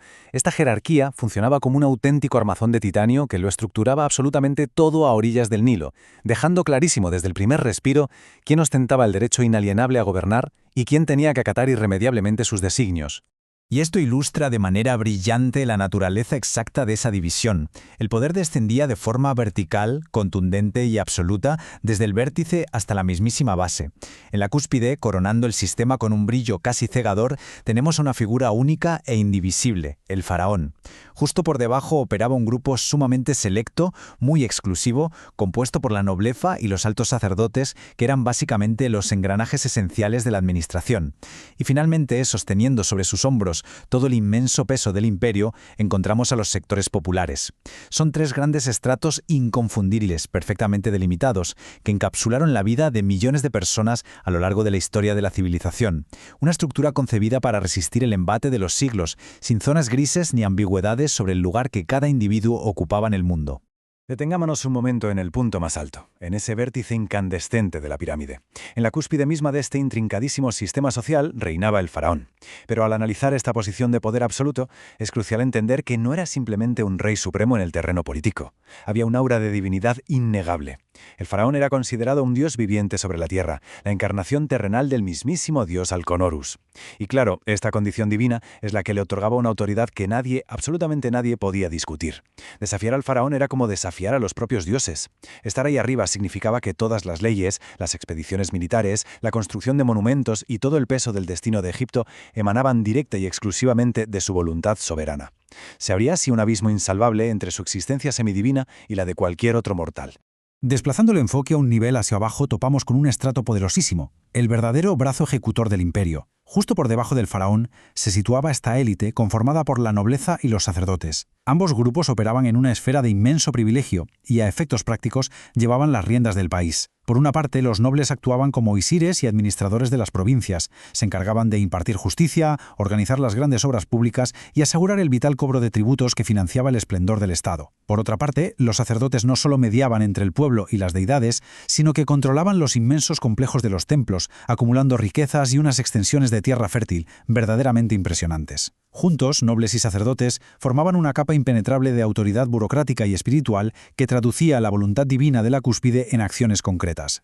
Y así, descendiendo por esta monumental escala, llegamos a la inmensa mayoría, al verdadero motor físico de la civilización. Al dirigir la atención hacia la base de esta estructura, encontramos al grueso de la población, los sectores populares. No hay que imaginar a este grupo como una simple estadística aburrida, sino como una red vibrante y laboriosa de personas cuyas manos moldearon realmente el imperio. Hablamos de los incansables campesinos que dependían desesperadamente de las crecidas anuales del río Nilo para sacar adelante el trigo y la cebada. Hablamos de maestros artesanos esculpiendo joyas, tejiendo finísimos linos y decorando tumbas con una precisión inigualable. Y por supuesto, hablamos de los incontables obreros trabajando bajo un solo abrasador para erigir las pirámides. Eran el volumen absoluto de la civilización, el sudor y la fuerza de Egipto, pero dentro de esta rígida organización carecían por completo de los privilegios reservados para las élites. Entonces, el punto crucial es la profunda asimetría en esta balanza de poder histórico. Hay un contraste abismal, casi vertiginoso, entre los que gobernaban y los que obedecían. De un lado, residía la capacidad exclusiva y absoluta de emitir mandatos. El faraón, respaldado por ese círculo cerrado de nobles y sacerdotes, formaba un bloque compacto e inquebrantable que tomaba absolutamente todas las decisiones políticas, económicas y religiosas que regían el territorio. En agudo contraste, el resto de la población estaba completamente supeditada a estas directrices. No había margen para el debate público, ni existían mecanismos para desafiar las leyes impuestas desde arriba. La vida de los sectores populares estaba marcada por una obligación estructural insalvable, la de sostener con su trabajo diario las determinaciones de una minoría gobernante que justificaba su dominio como un designio sagrado. Todo este recorrido histórico nos conduce, ineludiblemente, a una reflexión final. Una de esas grandes interrogantes que siguen resonando al contemplar las proezas de este grandioso imperio. Al dimensionar este salto inmenso entre la omnipotencia de la cúspide y la subordinación total de la base, surge una cuestión fundamental. ¿Cómo funciona realmente una sociedad cuando la inmensa mayoría está enteramente sujeta a las decisiones de una pequeñísima élite en la cima? Es una pregunta que trasciende el tiempo y nos invita a meditar seriamente sobre las dinámicas del control absoluto. El diseño jerárquico del antiguo Egipto no solo definió la existencia a orillas del Nilo, sino que dejó un testimonio permanente e imborrable sobre la organización del poder humano a lo largo de los siglos. Ha sido un placer compartir esta travesía por el pasado. Muchísimas gracias por la sintonía y hasta nuestra próxima exploración. Saludos a toda la audiencia que nos sintoniza en este espacio educativo. Hoy vamos a ir directamente al grano, porque nos vamos a meter de lleno en uno de los temas más fascinantes de la historia antigua, la auténtica cúspide de la sociedad egipcia. Vamos a trazar ese mapa de poder, viendo exactamente cómo fluía la autoridad desde lo más alto de la pirámide hacia abajo. Entender cómo funcionaba esta maquinaria de liderazgo y riqueza es la clave, la pieza del puzzle definitiva para comprender la enorme grandeza de esta civilización. Así que poneos cómodos porque arrancamos nuestro recorrido sonoro hacia el corazón del mismísimo imperio egipcio. A ver, para empezar a desgranar toda esta compleja red social, el primer paso lógico es fijarnos en su líder supremo. Y aquí viene lo que realmente rompe los esquemas, la propia definición de quién era este gobernante. El faraón no era ni de lejos un simple rey mortal o un mero gestor del Estado, que a todos los efectos era considerado un dios viviente sobre la tierra. Imaginad por un momento el peso tremondo de esto. No hablamos de un líder político al uso, sino de una auténtica divinidad paseándose entre los mortales. Y claro, tener ese estatus inigualable de Dios encarnado le daba, como es de esperar, una autoridad total, absoluta e incuestionable sobre cualquier aspecto de la vida diaria. Ahora bien, ese poder casi divino no se quedaba en una idea abstracta o en los cielos, para nada. Se aplicaba en el mundo real, a través de tres pilares inseparables. Primero, el faraón era el jefe militar supremo, movía los hilos de los ejércitos y garantizaba la defensa total del territorio. Segundo, era jefe político, o sea, la máxima y última palabra en cuestiones de leyes y administración. Y por supuesto, en tercer lugar, era el jefe religioso, el puente imprescindible entre lo terrenal y lo sagrado. Es verdaderamente asombroso pensarlo. Las Fuerzas Armadas, toda la maquinaria del gobierno y la vida espiritual de millones de personas dependían directa y exclusivamente de él. Absolutamente todo convergía en su figura. Y si echamos un vistazo a su círculo más íntimo puertas adentro, descubrimos una jerarquía matrimonial que estaba milimétricamente diseñada. Alrededor de este dios viviente no había caos, sino un orden súper estricto. Por un lado, reinando sobre las demás, estaba la figura de la gran esposa real. Y ojo a este dato tan peculiar de su cultura. Este puesto clave lo solía ocupar la propia hermana del faraón. En contraste total, por otro lado, estaban las numerosas esposas secundarias. Esta división tan marcada nos demuestra cómo el faraón mantenía las riendas bien sujetas incluso dentro de su palacio, marcando una línea roja clarísima entre su consorte principal y el resto de las mujeres de su entorno. Bueno, y este grupo del que hablamos nos lleva directamente a lo que sería el núcleo duro de la dinastía. Tanto la gran esposa real como todas esas esposas secundarias, junto a toda su descendencia, formaban lo que era, estrictamente hablando, la familia real. Este colectivo era literalmente el corazón del imperio. Hablamos de un círculo súper cerrado, un club exclusivísimo del que dependía que la sangre divina siguiera fluyendo en la tierra. Todo el aparato del Estado giraba en torno a ellos para asegurar que el linaje sobreviviera y que el poder se quedara siempre, sin excepción, en la mismísima cima. Pero claro, seamos realistas, un imperio de semejante tamaño no se puede gestionar en el día a día solamente con un faraón y su familia más cercana, por muy divinos que fuesen. Así que, ¿cómo funcionaba el engranaje para controlar todo el territorio? Pues era una cadena perfecta. Paso 1. El faraón recompensaba a ciertas familias selectas y a parientes lejanos. Paso 2. Esta recompensa no era un simple título, sino que se traducía en inmensas extensiones de tierra y auténticos tesoros. Y paso 3. Gracias a este respaldo económico brutal, estas familias pasaban a gobernar las diferentes provincias de Egipto. Era una delegación de manual. El favor del faraón te hacía inmensamente rico y esa riqueza te daba el poder y la autoridad para gobernar en su nombre. Y los que lograban entrar en este selecto club de la nobleza provincial, desde luego no vivían en cazas normales. ¿Qué va? Vivían en unas villas inmensas rodeadas de unos jardines espectaculares que reflejaban a la perfección todo su poder territorial. Imaginad el impacto visual que tendría eso en la época. Residencias gigantescas, llenas de lujos, casi escondidas entre vegetación exuberante. Era todo un símbolo de estatus. Disfrutaban de una vida de pura serenidad, una burbuja de abundancia total que contrastaba radicalmente con lo que había fuera de sus muros, dejando muy clarito quién mandaba en la provincia. Aunque, pensándolo bien, toda esa tranquilidad y ese lujo desmedido tapaban una realidad económica un tanto incómoda. Si ponemos frente a frente a esta nobleza de las villas ajardinadas con la figura del campesino, nos topamos de bruces con la verdadera base que aguantaba el peso del imperio. La realidad pura y dura de Egipto era que los nobles vivían directamente del excedente agrario. O sea, el mantenimiento de esas mansiones de ensueño, los tesoros y su poder para gobernar las provincias, todo eso se pagaba única y exclusivamente gracias a las cosechas de los campesinos. El lujo inalcanzable de unos poquitos era posible gracias al sudor y al trabajo agrícola del grueso de la sociedad. Y esto nos deja con una reflexión bastante potente para ir cerrando nuestro segmento de hoy. Si tenemos claro que los dioses vivientes decidían el destino desde arriba y que los nobles controlaban las provincias nadando en lujos, surge una pregunta que lo cambia todo. ¿Era verdaderamente el cimiento de este imperio colosal, de toda su riqueza y su poderío militar, el simple excedente agrario de los campesinos? Es algo que desde luego nos hace mirar más allá de todo el oro y los títulos para reconocer el enorme peso que recaía sobre la gente que trabajaba la tierra, el auténtico y silencioso motor de la antigüedad. Esperamos que este recorrido os haya dado una nueva perspectiva sobre cómo funcionaba realmente esta increíble civilización. Muchísimas gracias a todos por escuchar y hasta nuestra próxima emisión. Saludos y una muy cálida bienvenida a este segmento educativo.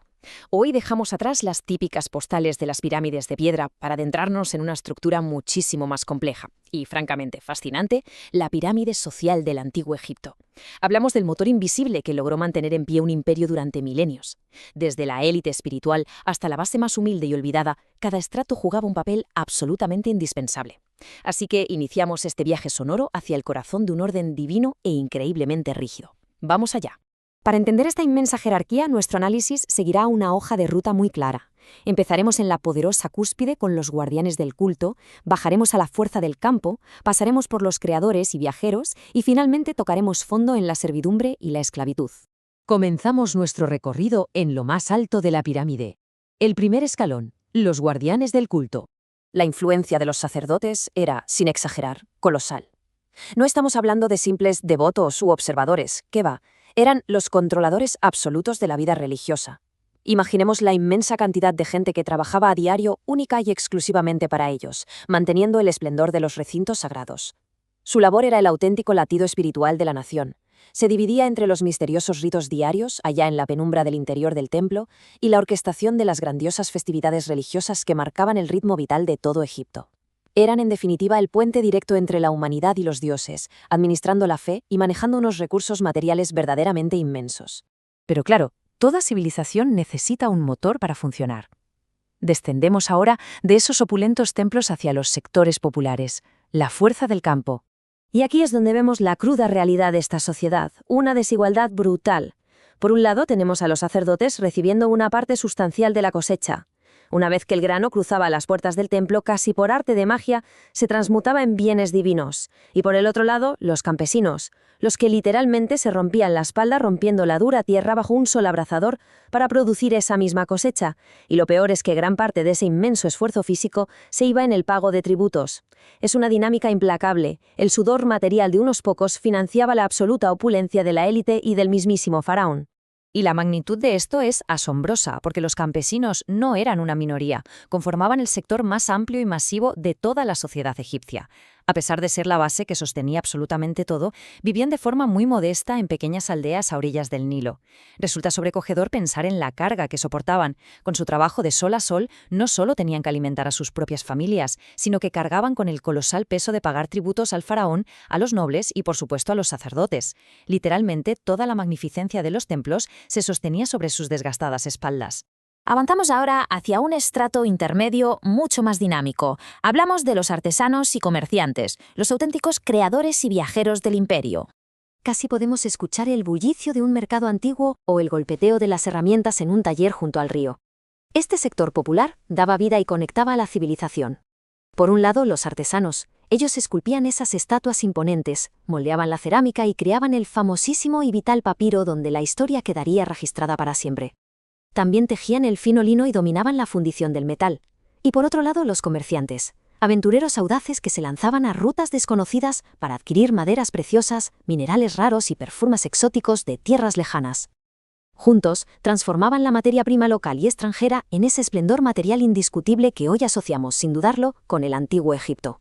Damos ahora un giro radical. El tono cambia inevitablemente al descender a las sombras de esta estructura social. Llegamos a los cimientos del imperio, servidumbre y esclavitud. Aquí hay una frontera legal que es vital entender. El sirviente formaba parte de los sectores populares, sí, pero mantenía una condición innegociable. Era una persona libre. Estas personas realizaban un sinfín de tareas, ya fueran domésticas, agrícolas o de asistencia para un noble. A cambio, recibían un pequeño salario, a veces en forma de raciones de alimento o bienes básicos. Su posición social era bajísima y dependían de otros, por supuesto, pero el simple hecho de retener su libertad personal y recibir una compensación los separaba de forma rotunda del escalón más oscuro y terrible de la sociedad. Y en el extremo opuesto, el escalón más bajo y brutal, los esclavos. Habitaban el rincón más desesperanzador de toda la pirámide social. Es fundamental recalcar que, por lo general, eran prisioneros de guerra capturados en campañas militares extranjeras. Al entrar en Egipto en esa condición, perdían absolutamente todos sus derechos humanos y legales. La gran mayoría pasaba a ser propiedad directa y exclusiva del faraón o del Estado.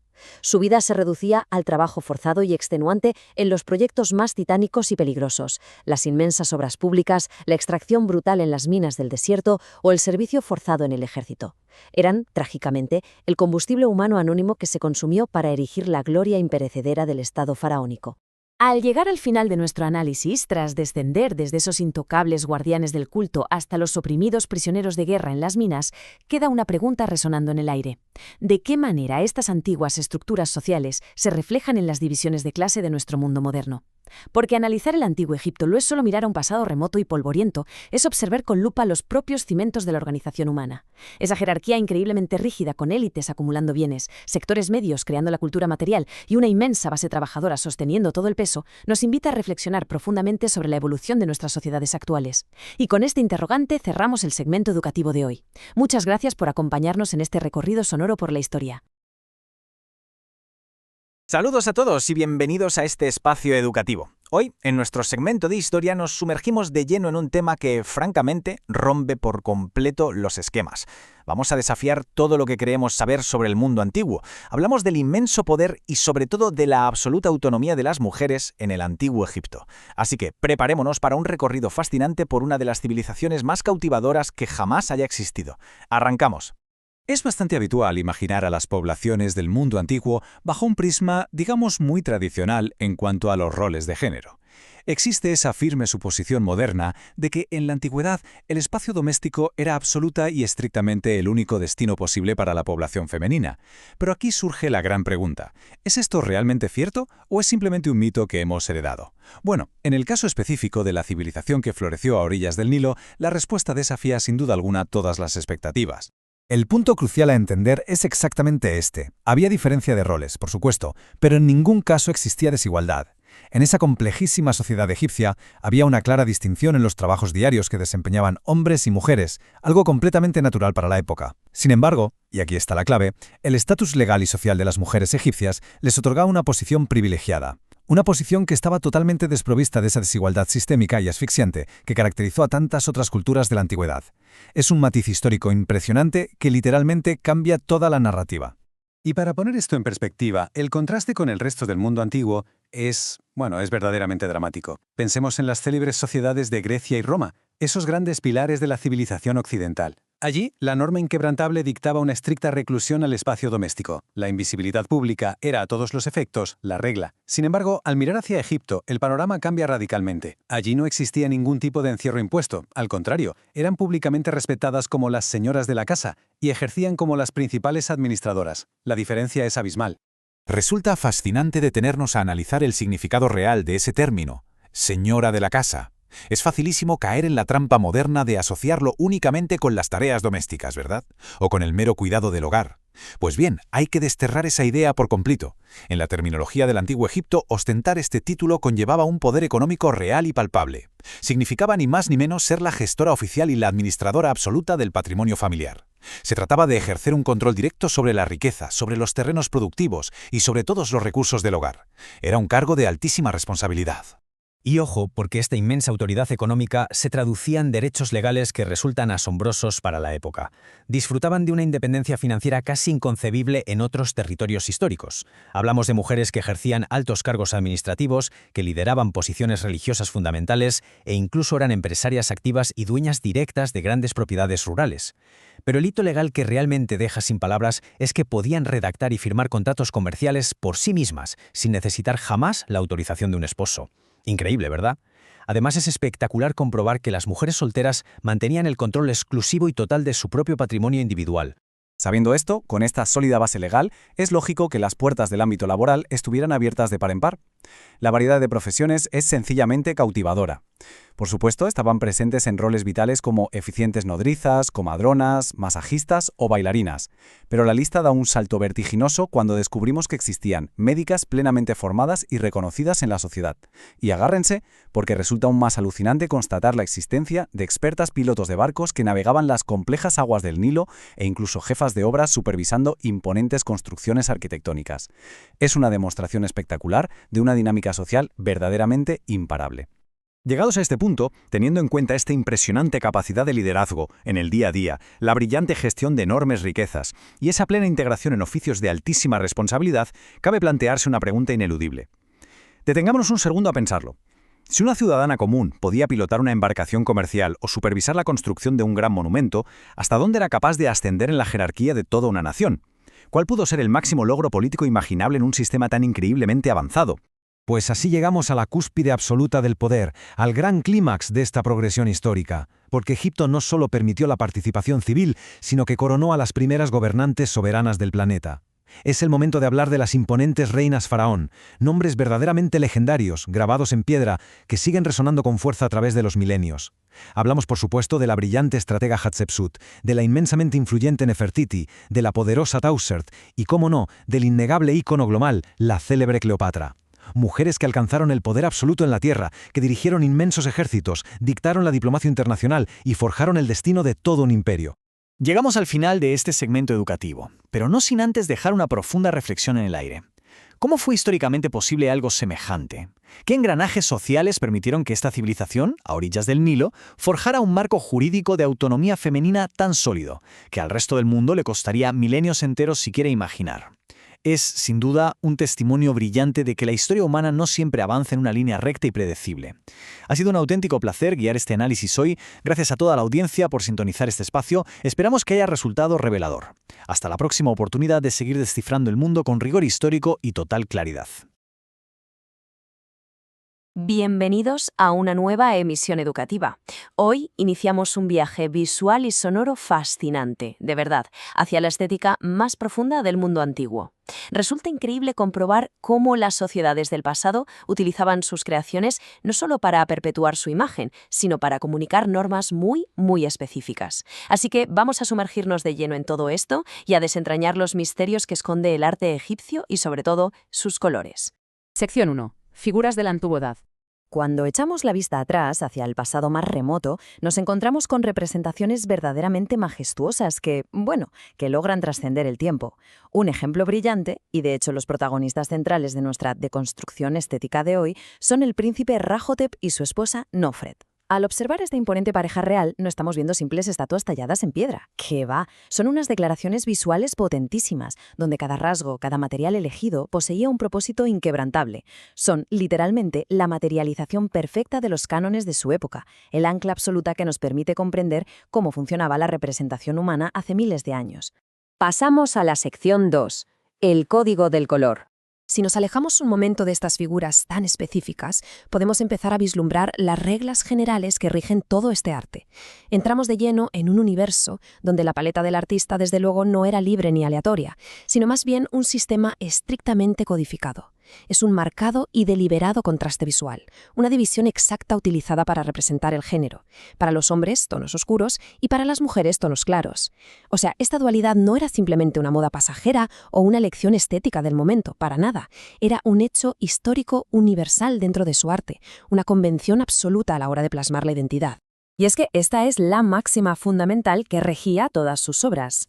En las esculturas egipcias, los hombres lucían tonos oscuros y las mujeres tonos claros.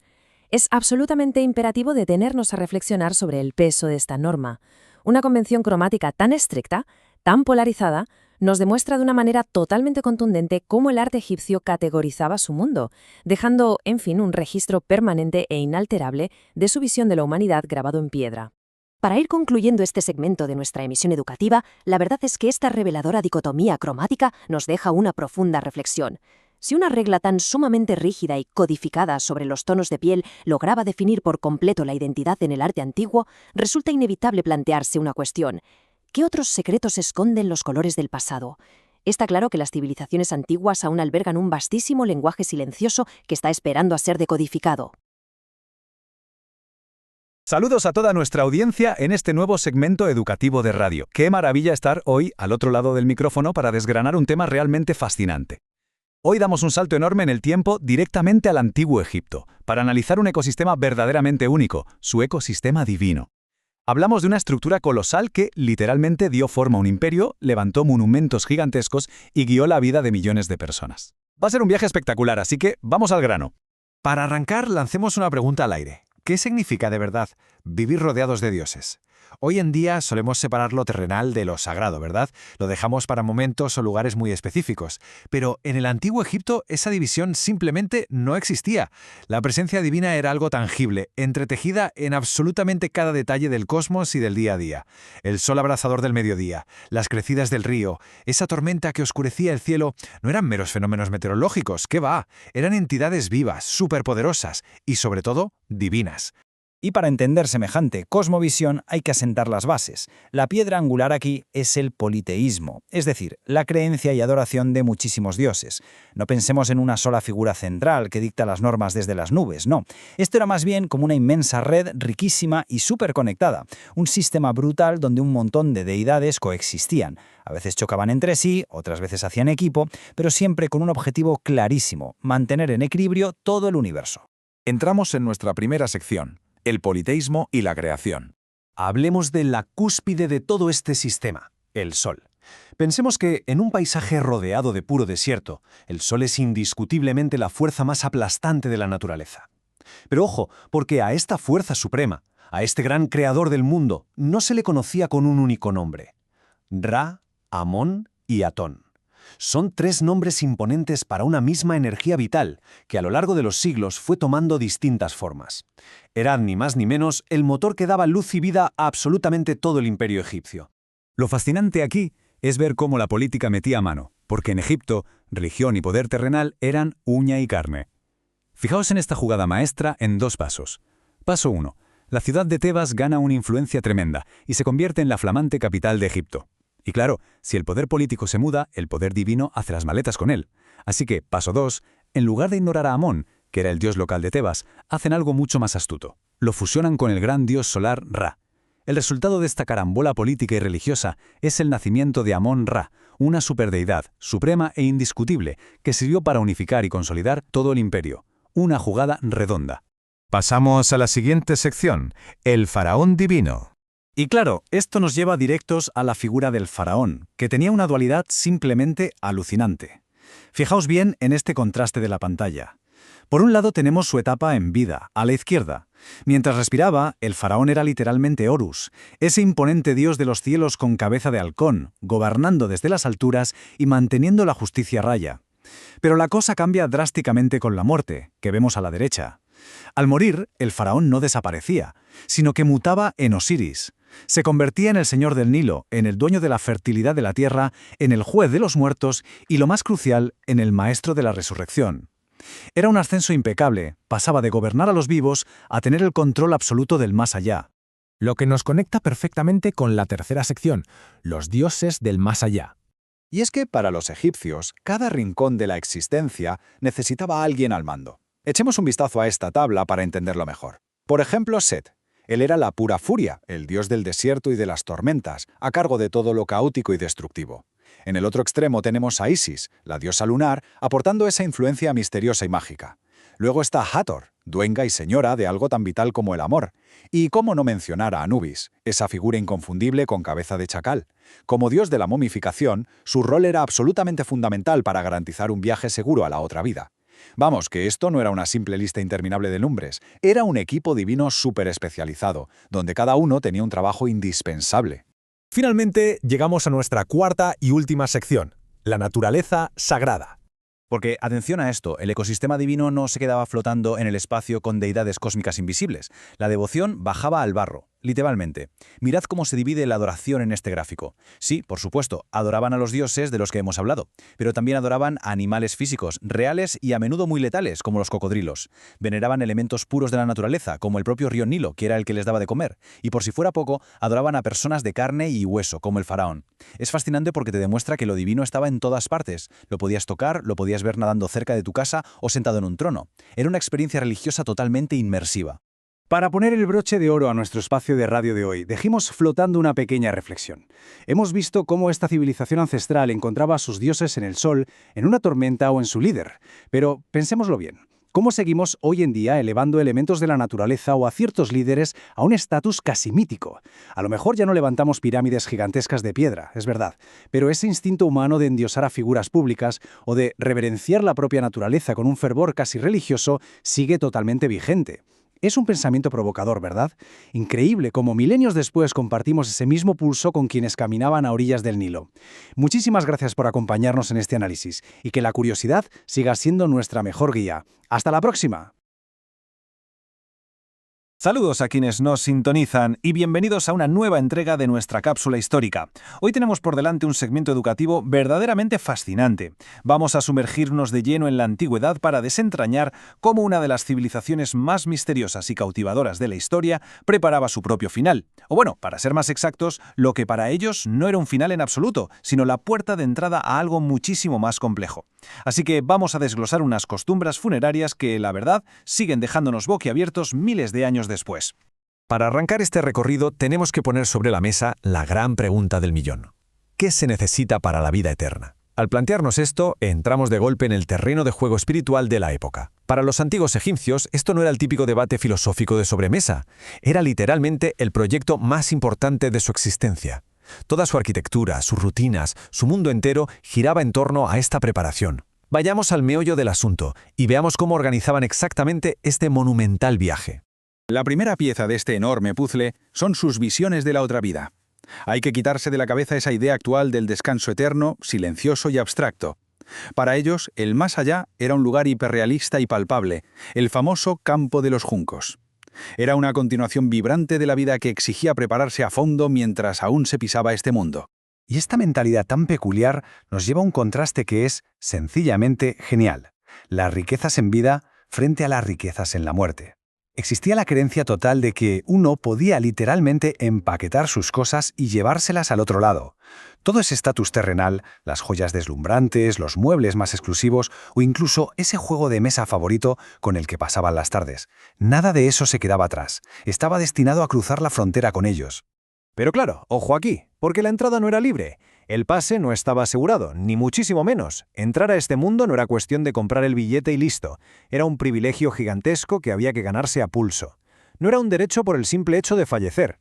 Para llegar a esa vida ultraterrena, el alma tenía que enfrentarse a un filtro divino tremendo, que tenía la última palabra sobre su destino. Hablamos del famosísimo e imponente juicio de los muertos. Antes de tocar siquiera una de esas riquezas eternas, el alma debía someterse al escrutinio de un tribunal presidido por Osiris. Él era la deidad suprema de la resurrección, el gran juez. Osiris decidía quién era digno de pasar al paraíso y quién se quedaba irremediablemente en la más absoluta oscuridad. El método que usaban para este juicio era de lo más implacable, la balanza de la justicia. Aquí no valían excusas, ni discursos, ni promesas de última hora. Se ponía el corazón físico en un lado de la balanza y en el otro la pluma de Maat, que simbolizaba la verdad y la justicia cósmica.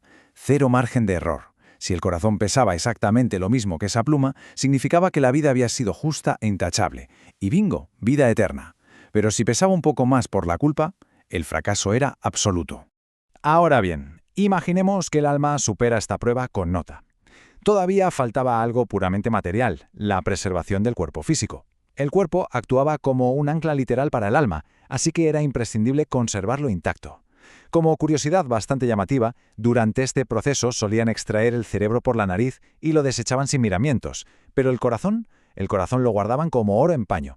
Sin un cuerpo bien preparado, esa alma victoriosa del juicio sencillamente se quedaría sin un hogar.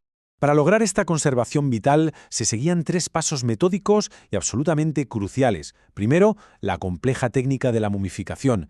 Segundo, la colocación en el sarcófago protector. Y tercero, la meticulosa preparación del ajuar funerario. Detengámonos un segundo en este tercer paso, porque el ajuar funerario no era simple decoración, era un auténtico kit de supervivencia para la eternidad. Hablamos de pan, racimos de uvas y cerveza para no pasar hambre en la otra vida, e incluso cosas tan cotidianas como sandalias, vestidos de lino y ungüentos para la piel. Literalmente empacaban lo necesario para el día a día. Es increíble ver cómo el más allá era, al fin y al cabo, un reflejo súper fiel de las necesidades terrenales de los vivos. Al repasar todo este asombroso nivel de detalle, de absoluta devoción material y espiritual, nos asalta una reflexión final ineludible. Viendo este viaje tan sumamente preparado de los antiguos, ¿cómo preparamos hoy nuestro propio legado? Es un contraste brutal que realmente nos invita a cuestionar qué valoramos en la vida y qué esperamos que trascienda cuando ya no estemos. Ha sido un auténtico placer compartir este análisis histórico y guiar esta travesía hacia la eternidad. Hasta nuestra próxima emisión en Antena. Saludos a todos los apasionados de la historia. Bienvenidos a esta exploración profunda, un verdadero viaje sonoro diseñado para desentrañar los enigmas del pasado. Hoy, la atención se centra en una de las maravillas más impresionantes de la antigüedad, el meticuloso proceso de preparación y las verdaderas fases en la estructura del sarcófago de un faraón. Con el mayor de los respetos por nuestro pasado, es el momento de iniciar esta travesía. ¿Qué misterios y capas de protección se ocultan bajo el lugar de descanso final de un antiguo faraón? Es una de esas preguntas que resuena a través de los milenios. Porque, a ver, no hablamos de un simple entierro en absoluto. Hablamos de una epopeya monumental, una obra de ingeniería metafísica donde absolutamente cada detalle tenía un propósito trascendental. Para entenderlo de verdad necesitamos emprender un recorrido inmersivo, atravesar las barreras del tiempo y comprender cómo se forjaba, literalmente, la inmortalidad. Fase 1. Preparación para la eternidad. Claro, antes de levantar muros físicos, la transición a la eternidad requería un prólogo profundamente solemne donde lo terrenal se encontraba de frente con lo divino. La muerte no era el final de la historia, sino el inicio de una transformación sagrada. Aquí vemos a la figura de Anubis, el guía de las almas, preparando al difunto. Y bueno, lo verdaderamente fascinante de este paso es que establece la regla de oro. Esto no era una simple técnica para preservar un cuerpo. Bajo las manos de Anubis, el embalsamamiento se convertía en una preparación profundamente espiritual, el paso indispensable para asegurar la vida en el más allá. Fase 2. Las capas del sarcófago. Una vez completada la tarea del embalsamamiento, toda la atención se volcaba en las defensas físicas. Aquí es donde la arquitectura de la eternidad cobra vida. Existe un concepto clave que debemos tener en mente: la contención múltiple. Pensemos en ello como unas muñecas rusas, pero a escala divina. El cuerpo pasaba por un sistema de capas que se expanden hacia el exterior. Vamos a ver 3 pasos fundamentales: la máscara pintada, el sarcófago interior reproduciendo a Osiris y finalmente la majestuosa capa exterior. Fase 3. El rostro idealizado. Nuestro recorrido arranca en el núcleo absoluto, la frontera más íntima del cuerpo físico. Sobre la momia no había oscuridad, sino que descansaba una máscara deslumbrante. Y ojo, porque esta pieza no buscaba un realismo crudo con sus arrugas y defectos, para nada. Estaba meticulosamente diseñada para mostrar la versión perfecta del difunto. Era un reflejo inmortal, el filtro definitivo que desafiaría el paso del tiempo y mantendría la identidad intacta para la eternidad, una verdadera obra maestra para anclar el alma. Fase 4. A imagen de Osiris. Al alejarnos un poco y mirar la siguiente capa, la perspectiva cambia por completo. Ya no se trata solo del individuo, sino de mezclarse con los mismísimos dioses. El cuerpo, coronado con su máscara, se depositaba dentro de un sarcófago interior que cumplía una función extraordinaria. Tenía la forma de Osiris, el dios del inframundo. Adoptar la forma de esta deidad era un movimiento brillante. Otorgaba al difunto autoridad divina inmediata, asegurando que fuera recibido con honores en el reino del más allá. Básicamente, era un pasaporte VIP tallado en madera y oro para saltarse los límites terrenales. Fase 5. El sarcófago final. Y finalmente llegamos a la coraza definitiva. Es aquí donde la grandeza explota visualmente, revelando una dualidad fascinante. Si la capa interior buscaba camuflarse como Osiris, esta capa más externa regresaba a los orígenes, reproduciendo la imagen del faraón. Pero menuda imagen. No era una simple caja, estaba absolutamente cubierta de colores vibrantes, imágenes policromadas espectaculares. Además, estaba revestida de arriba a abajo con inscripciones. auténticos manuales de instrucciones y fórmulas mágicas indispensables para sobrevivir a los enormes peligros del inframundo. Entonces, al unir todas estas piezas del rompecabezas, nos damos cuenta de la verdadera magnitud de este diseño. El cuerpo momificador, resguardado dentro de sarcófagos sucesivos, conformaba un ecosistema para la inmortalidad totalmente inquebrantable. Es un ciclo perfecto, una travesía monumental que comenzaba bajo la supervisión mística de Anubis y terminaba convirtiéndose en una fortaleza inexpugnable, cimentada en magia, divinidad y un arte deslumbrante que le plantaba cara a la oscuridad de la tumba. Lo cual nos deja con una reflexión bastante profunda para cerrar este análisis histórico. Al contemplar esta obra titánica, el rostro idealizado, la figura de Osiris y todas esas capas meticulosamente encajadas, ¿revelan todas estas intrincadas defensas un miedo abrumador al olvido? ¿O son, por el contrario, la más magnífica e ingeniosa declaración de victoria sobre la propia mortalidad humana? Es sin lugar a dudas un pensamiento digno de la eternidad. Hasta nuestra próxima inmersión en la historia. Hola a todos, bienvenidos a este segmento educativo, una emisión muy especial donde nos vamos a sumergir de lleno en uno de los misterios más fascinantes de la antigüedad. Literalmente vamos a hacer un viaje espectacular hacia lo desconocido, hacia el inframundo del antiguo Egipto, un lugar de sombras, de juicios definitivos y de verdades que, no se pueden ocultar. Dejamos atrás el mundo de los vivos para entrar en la atmósfera solemne de un tribunal divino. Aquí, las reglas de la existencia terrenal no valen absolutamente nada. Lo único que importa de verdad es el peso de nuestras acciones pasadas. Así que se levante el telón de la historia para presenciar juntos este drama cósmico. Y esto nos lleva a una pregunta enorme, de esas que resuenan en los pasillos de la eternidad. Imaginen por un momento, ¿qué pasa exactamente cuando el peso definitivo de toda una vida de acciones, cada detallito, cada decisión, es finalmente medido? Es un pensamiento que nos invita a una reflexión filosófica profundísima. Piensen que no hay escapatoria ante esta báscula metafísica. Es ese punto de convergencia donde todas nuestras obras desembocan en un instante de absoluta transparencia. La humanidad lleva milenios dándole vueltas a este momento de justicia ineludible, ese segundo exacto donde las máscaras se caen y queda solamente la esencia pura de lo que hicimos. Para entender de verdad la magnitud de todo esto, nuestra mente tiene que viajar hacia atrás en el tiempo, directo al año 1300 a.C. Estamos hablando de una época envuelta en un misticismo total, una realidad mitológica que se despliega con una claridad asombrosa. En este mundo antiguo la muerte no es para nada un reposo, ¿qué va? Es más bien el inicio del viaje más peligroso de toda la existencia, un paisaje sagrado donde los dioses caminan, observan y, lo más importante, juzgan. El inframundo en esta era es un escenario vibrante, lleno de pruebas donde el destino del alma pende literalmente de un hilo, controlado por fuerzas que escapan a cualquier comprensión mortal.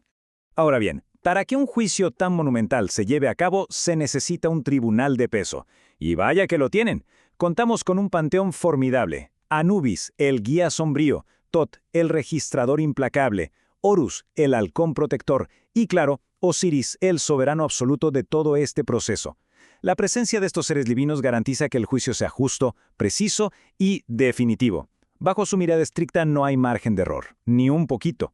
Hablamos de un tribunal supremo donde la justicia se ejecuta con una precisión divina frente a la cual simplemente no existe apelación posible. Y así, el viaje hacia la eternidad arranca desde la vulnerabilidad más absoluta. Aquí vemos cómo comienza la historia de un hombre, el fallecido Junefer, siendo llevado de manera muy solemne por Anubis, el gran guía de los muertos. Casi se puede sentir ese silencio sepulcral del inframundo mientras avanzan hacia la imponente balanza de la justicia. La tensión es inmensurable. Anubis, con esa presencia tan majestuosa que impone respeto, dirige cada paso de Junefer hacia el artefacto exacto que va a decidir su destino eterno. El momento culminante se acerca a cada segundo. Y aquí es donde ocurre una asombrosa yuxtaposición, el momento de la verdad.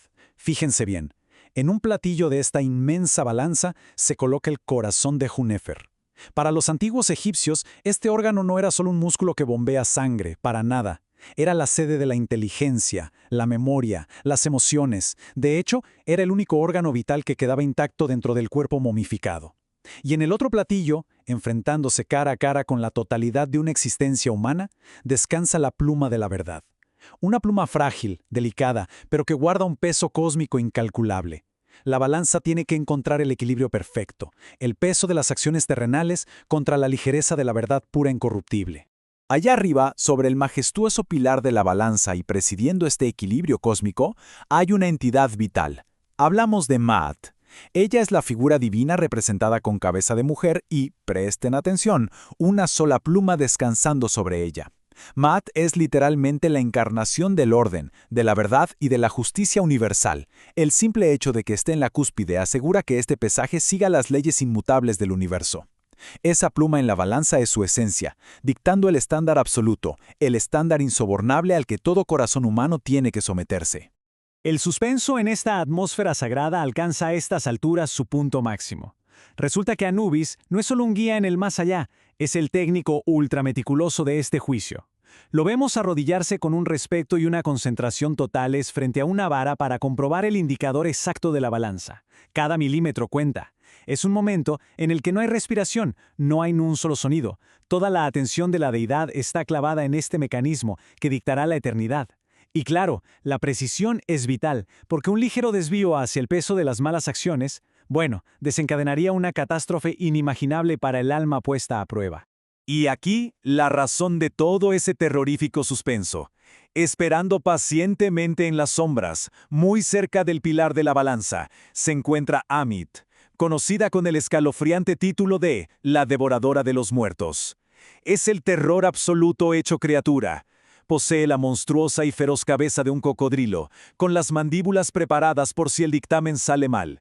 Si el corazón pesa más que la pluma de la verdad, si está cargado de injusticias, Amit ataca. Es un recordatorio brutal de que fracasar en esta prueba no significa un simple castigo, significa la aniquilación completa, inmediata y dolorosa. Pero justo al lado de la bestia, contrastando totalmente con una formalidad casi burocrática, está el dios Tot. Él es, digamos, la mente analítica del inframundo. En sus manos sostiene las herramientas de su sagrado oficio, una paleta de escriba y un pincel rojo. Tot está ahí para registrar el resultado inalterable del juicio. Lo que se escriba con ese pincel rojo se convertirá en un hecho irrefutable, grabado para siempre en los anales de la eternidad. Su presencia es la garantía de que la historia de esta alma se documente de forma completamente neutral, sin prejuicios, mostrando solo la fría y absoluta verdad del peso medido. Entonces, a ver, ¿cómo fluye exactamente todo este drama ceremonial? Primero, tenemos el tensísimo pesaje del corazón. Segundo, el registro súper meticuloso por parte de Tot. Tercero, la declaración de justicia. En el caso de Júnifer, es a su favor, pues la balanza se ha mantenido en perfecto equilibrio. Y cuarto, la gloriosa introducción ante la máxima autoridad del inframundo.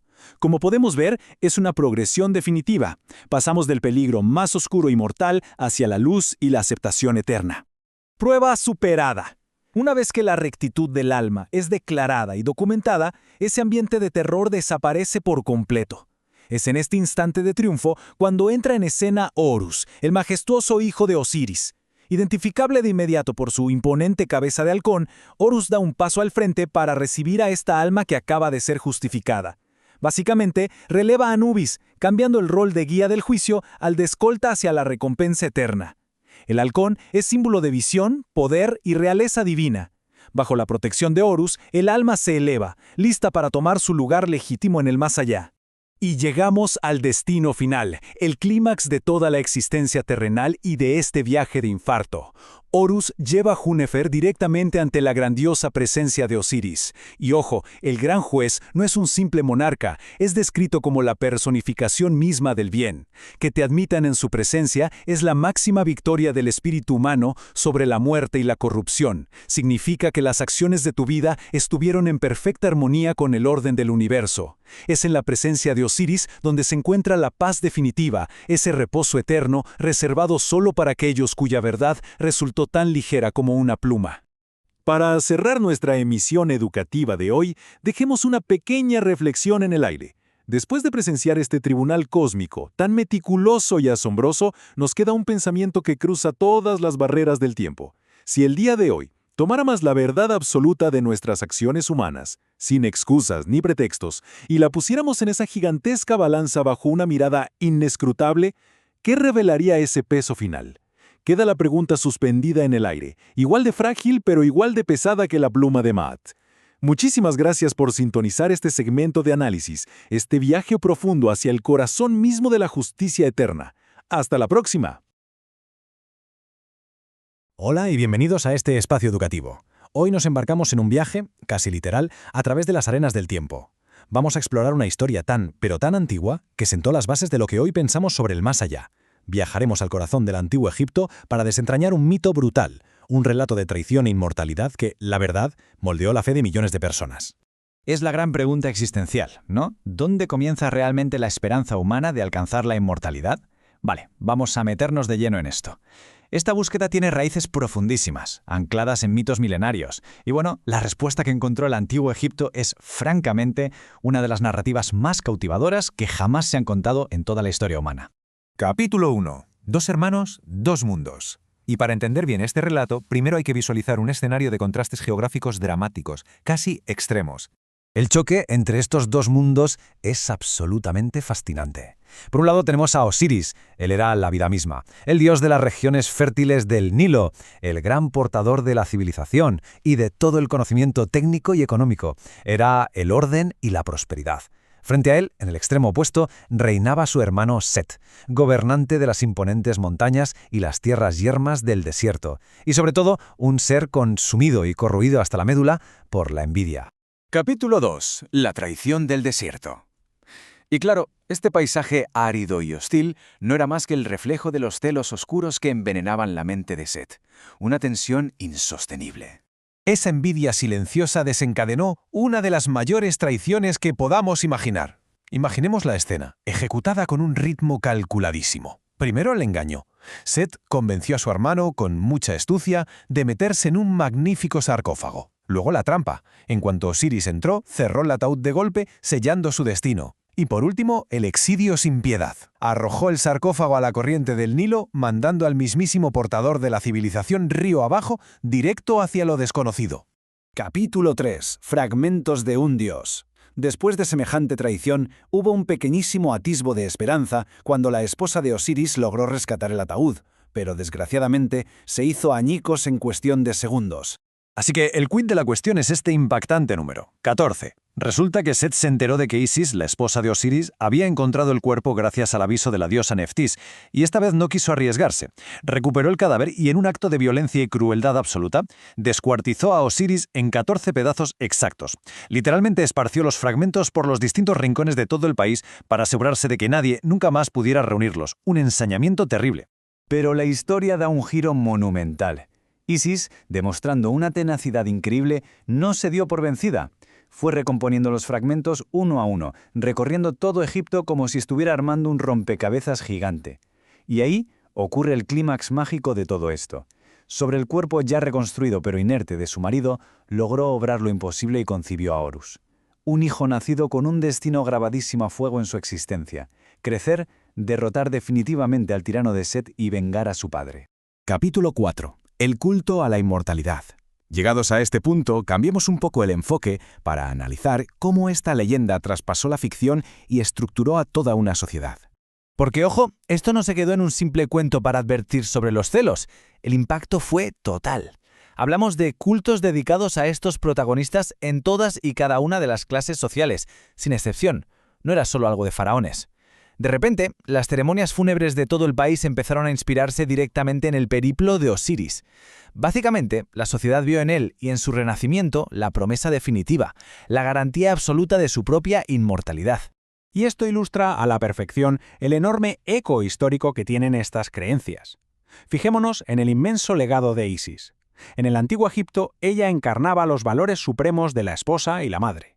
Su imagen de devoción y piedad protectora fue tan potente que sirvió como una anticipación directa de la mismísima figura de la Virgen María en la era cristiana. Es verdaderamente asombroso ver cómo los conceptos teológicos logran viajar a través de los siglos, transformándose, pero manteniendo intacta su esencia.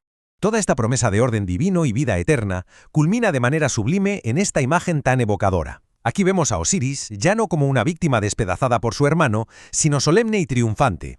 Porta los atributos de poder del imperio antiguo y está sentado en pleno juicio ante el escriba mortal Ani. Esta escena, amigos, era la meta final, la garantía divina que toda alma soñaba con alcanzar con éxito al final de su tránsito por la tierra.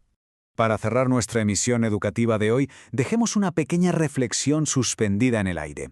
¿Cómo es posible que un relato tan antiguo, tejido con hilos de magia, envidia y una traición brutal, siga resonando de esta manera en nuestra propia búsqueda por entender el más allá? Supongo que la esperanza humana de alcanzar la redención y vencer a la muerte es, al igual que el propio mito de Osiris, algo verdaderamente inmortal. Ha sido un placer acompañarles en este análisis. Os damos la bienvenida a un nuevo enfoque educativo. Encended vuestra imaginación porque hoy nuestro destino es simplemente fascinante, el templo. Vamos a dirigir la mirada hacia el pasado, hacia esas arenas del tiempo y las aguas eternas de una de las civilizaciones más absolutamente increíbles de la historia. Entramos ahora en un espacio de profunda reflexión, en un auténtico descubrimiento tanto arquitectónico como espiritual. Así que poneos cómodos y preparaos para este viaje sonoro hacia la absoluta majestuosidad de la antigüedad. Y para arrancar, permitidme lanzar una pregunta al aire. ¿Qué se sitúa exactamente en Agilkia? Agilkia. Fijaos en cómo suena. Es un nombre que evoca ecos de un tiempo casi olvidado, ¿verdad? Una coordenada geográfica que guarda literalmente un secreto de piedra y devoción. Tomémonos un breve instante de silencio para apreciar este misterio. La respuesta a este pequeño enigma nos invita a una exploración auténtica, de esas que requieren que nos acerquemos muy lentamente para poder desvelar toda su magnitud. Bueno, para resolver esta incógnita, lo primero que necesitamos es contemplar el entorno en toda su inmensidad. Y al hablar de Egipto, por supuesto, hablamos del Nilo. Ojo, que esto no es simplemente un cuerpo de agua cualquiera. Es la arteria vital, la base inquebrantable sobre la cual se erigió toda esta grandeza. Su imponente presencia física no solo se encarga de dar vida a un paisaje que de otro modo sería completamente árido, sino que actúa como el gran camino, el paso ineludible hacia ese destino que hoy reclama nuestra atención. A medida que navegamos, de forma figurada, claro, por estas aguas históricas, nuestra perspectiva se va estrechando y el enfoque se vuelve extraordinariamente preciso. Esa inmensidad del río nos va guiando hacia un punto súper concreto. Agilkia. Dejemos que el nombre resuene por un momento en el espacio. Hablamos de una isla, una pequeña porción de tierra que está abrazada por la corriente, anclada de forma firme y desafiante en el mismísimo corazón del río. Y es precisamente aquí, justo en este refugio insular, donde la pieza final del rompecabezas se revela con una autoridad absoluta. Isis. Sí, es bajo el nombre de esta veneradísima deidad que la piedra cobró forma. Y al hacerlo, dotó de sentido, de propósito y de una inmensa sacralidad a esta ubicación geográfica tan, pero tan específica. El misterio inicial que nos planteábamos encuentra por fin su respuesta, y sobre todo, su significado más profundo en esta figura monumental. Si lo pensamos bien, es un viaje fascinante que va del macrocosmos al microcosmos. Fijaos en los pasos. Partimos de la inmensa vastedad del río Nilo. Luego, estrechamos el enfoque hasta llegar al refugio de la isla de Agilkia, para finalmente culminar en el epicentro absoluto de nuestra exploración, el majestuoso templo de Isis. Esta secuencia ilustra de forma brillante cómo el gran entorno geográfico no es un simple decorado, sino que abraza y protege a la historia, creando el santuario perfecto. Así que recapitulemos, porque la imagen visual es muy poderosa. Un templo monumental, una isla protectora, un río eterno, el templo de Isis, la isla de Agilkia y el río Nilo. Esta sinergia perfecta crea muchísimo más que una simple ubicación en un mapa. Es una trinidad ineludible, un lugar donde la naturaleza abraza y preserva la devoción humana. Esa conjunción mágica de agua, tierra y arquitectura sagrada es lo que fija este enclave para siempre en la historia de la antigüedad y, claro está, en nuestra memoria colectiva. El templo de Isis en Agilkia permanece ahí, estoico, como un testimonio imperecedero de destreza y de devoción pura. Pero, al contemplar este enclave y su eterno lugar sobre el agua, nos asalta una reflexión inevitable para todos los que amamos la historia y el aprendizaje. Y es esta. ¿Qué otros misterios aguardan todavía en las aguas del Nilo? Es fascinante pensarlo. Las corrientes de la historia nunca dejan de fluir, y la geografía siempre se guarda algunas en la manga, más secretos por desvelar. Ha sido un auténtico placer acompañaros en este viaje sonoro. Hasta la próxima exploración. Bienvenidos a este espacio educativo. Hoy nos embarcamos en un recorrido sonoro verdaderamente fascinante hacia una de las civilizaciones más impresionantes de toda la historia. Vamos a meternos de lleno en el legado cultural del Antiguo Egipto. Y de verdad es una locura observar cómo después de milenios su increíble influencia tanto intelectual como creativa sigue dejándonos con la boca abierta. Para organizar nuestro análisis de hoy hemos dividido este recorrido en 6 puntos clave. Trataremos el despertar de una civilización, pasaremos por la ciencia egipcia, los sistemas de escritura, el arte monumental, las normas de la representación y cerraremos con un legado eterno. Arrancamos. Primer bloque, el despertar de una civilización y sus aportes invaluables a la humanidad. A ver, cuando contemplamos la inmensidad de la historia antigua, queda clarísimo que Egipto no fue solo un asentamiento con suerte a orillas del Nilo. ¿Qué va? Fue un motor gigantesco de conocimiento y de orden social. Y su legado es puramente dual. Dominaron con la misma brutal intensidad tanto el rigor de las ciencias exactas como la profundidad de las artes. O sea, su verdadera herencia no son solo esas enormes piedras apiladas en el desierto, sino una doble genialidad, la investigación científica más puntera de su época y una expresión artística sin precedentes. Pasamos rápido a nuestro segundo punto, la ciencia egipcia, avances que literalmente transformaron el mundo. Fijaos, aquí el ritmo de innovación es que da vértigo. El simple hecho de que los antiguos egipcios dominaran el concepto del número cero ya representa un nivel de abstracción matemática absolutamente formidable, el cero. Pero es que no se quedaron ahí. Comprendían en la perfección la división, manejaban con una soltura tremenda los números fraccionados e incluso resolvían ecuaciones de primer y de segundo grado. Una auténtica base de cálculo de vanguardia. Y ojo, que esto no eran teorías abstractas de un grupo de eruditos debatiendo en un salón cerrado. Todo este vasto conocimiento matemático tenía una aplicación hiperpráctica. Era ni más ni menos la herramienta indispensable para poder levantar con precisión milimétrica sus masivas pirámides. Bueno, para eso y también para diseñar esos meticulosos sistemas de recuento de impuestos que al final del día mantenían a flote la economía del imperio. Si miramos desde la Tierra hacia el cielo, la astronomía egipcia logró otro hito espectacular. Estudiando la bóveda celeste noche tras noche, registrando las estrellas, fijando los puntos cardinales y midiendo los ciclos de luz y oscuridad, dividieron el año exactamente en 365 días. Un calendario brillante que en esencia sigue siendo el que marca nuestro ritmo de vida. Y de las estrellas bajamos de golpe al cuerpo humano. En el terreno de la medicina se dio algo interesantísimo. La ciencia empírica se dio la mano con la espiritualidad.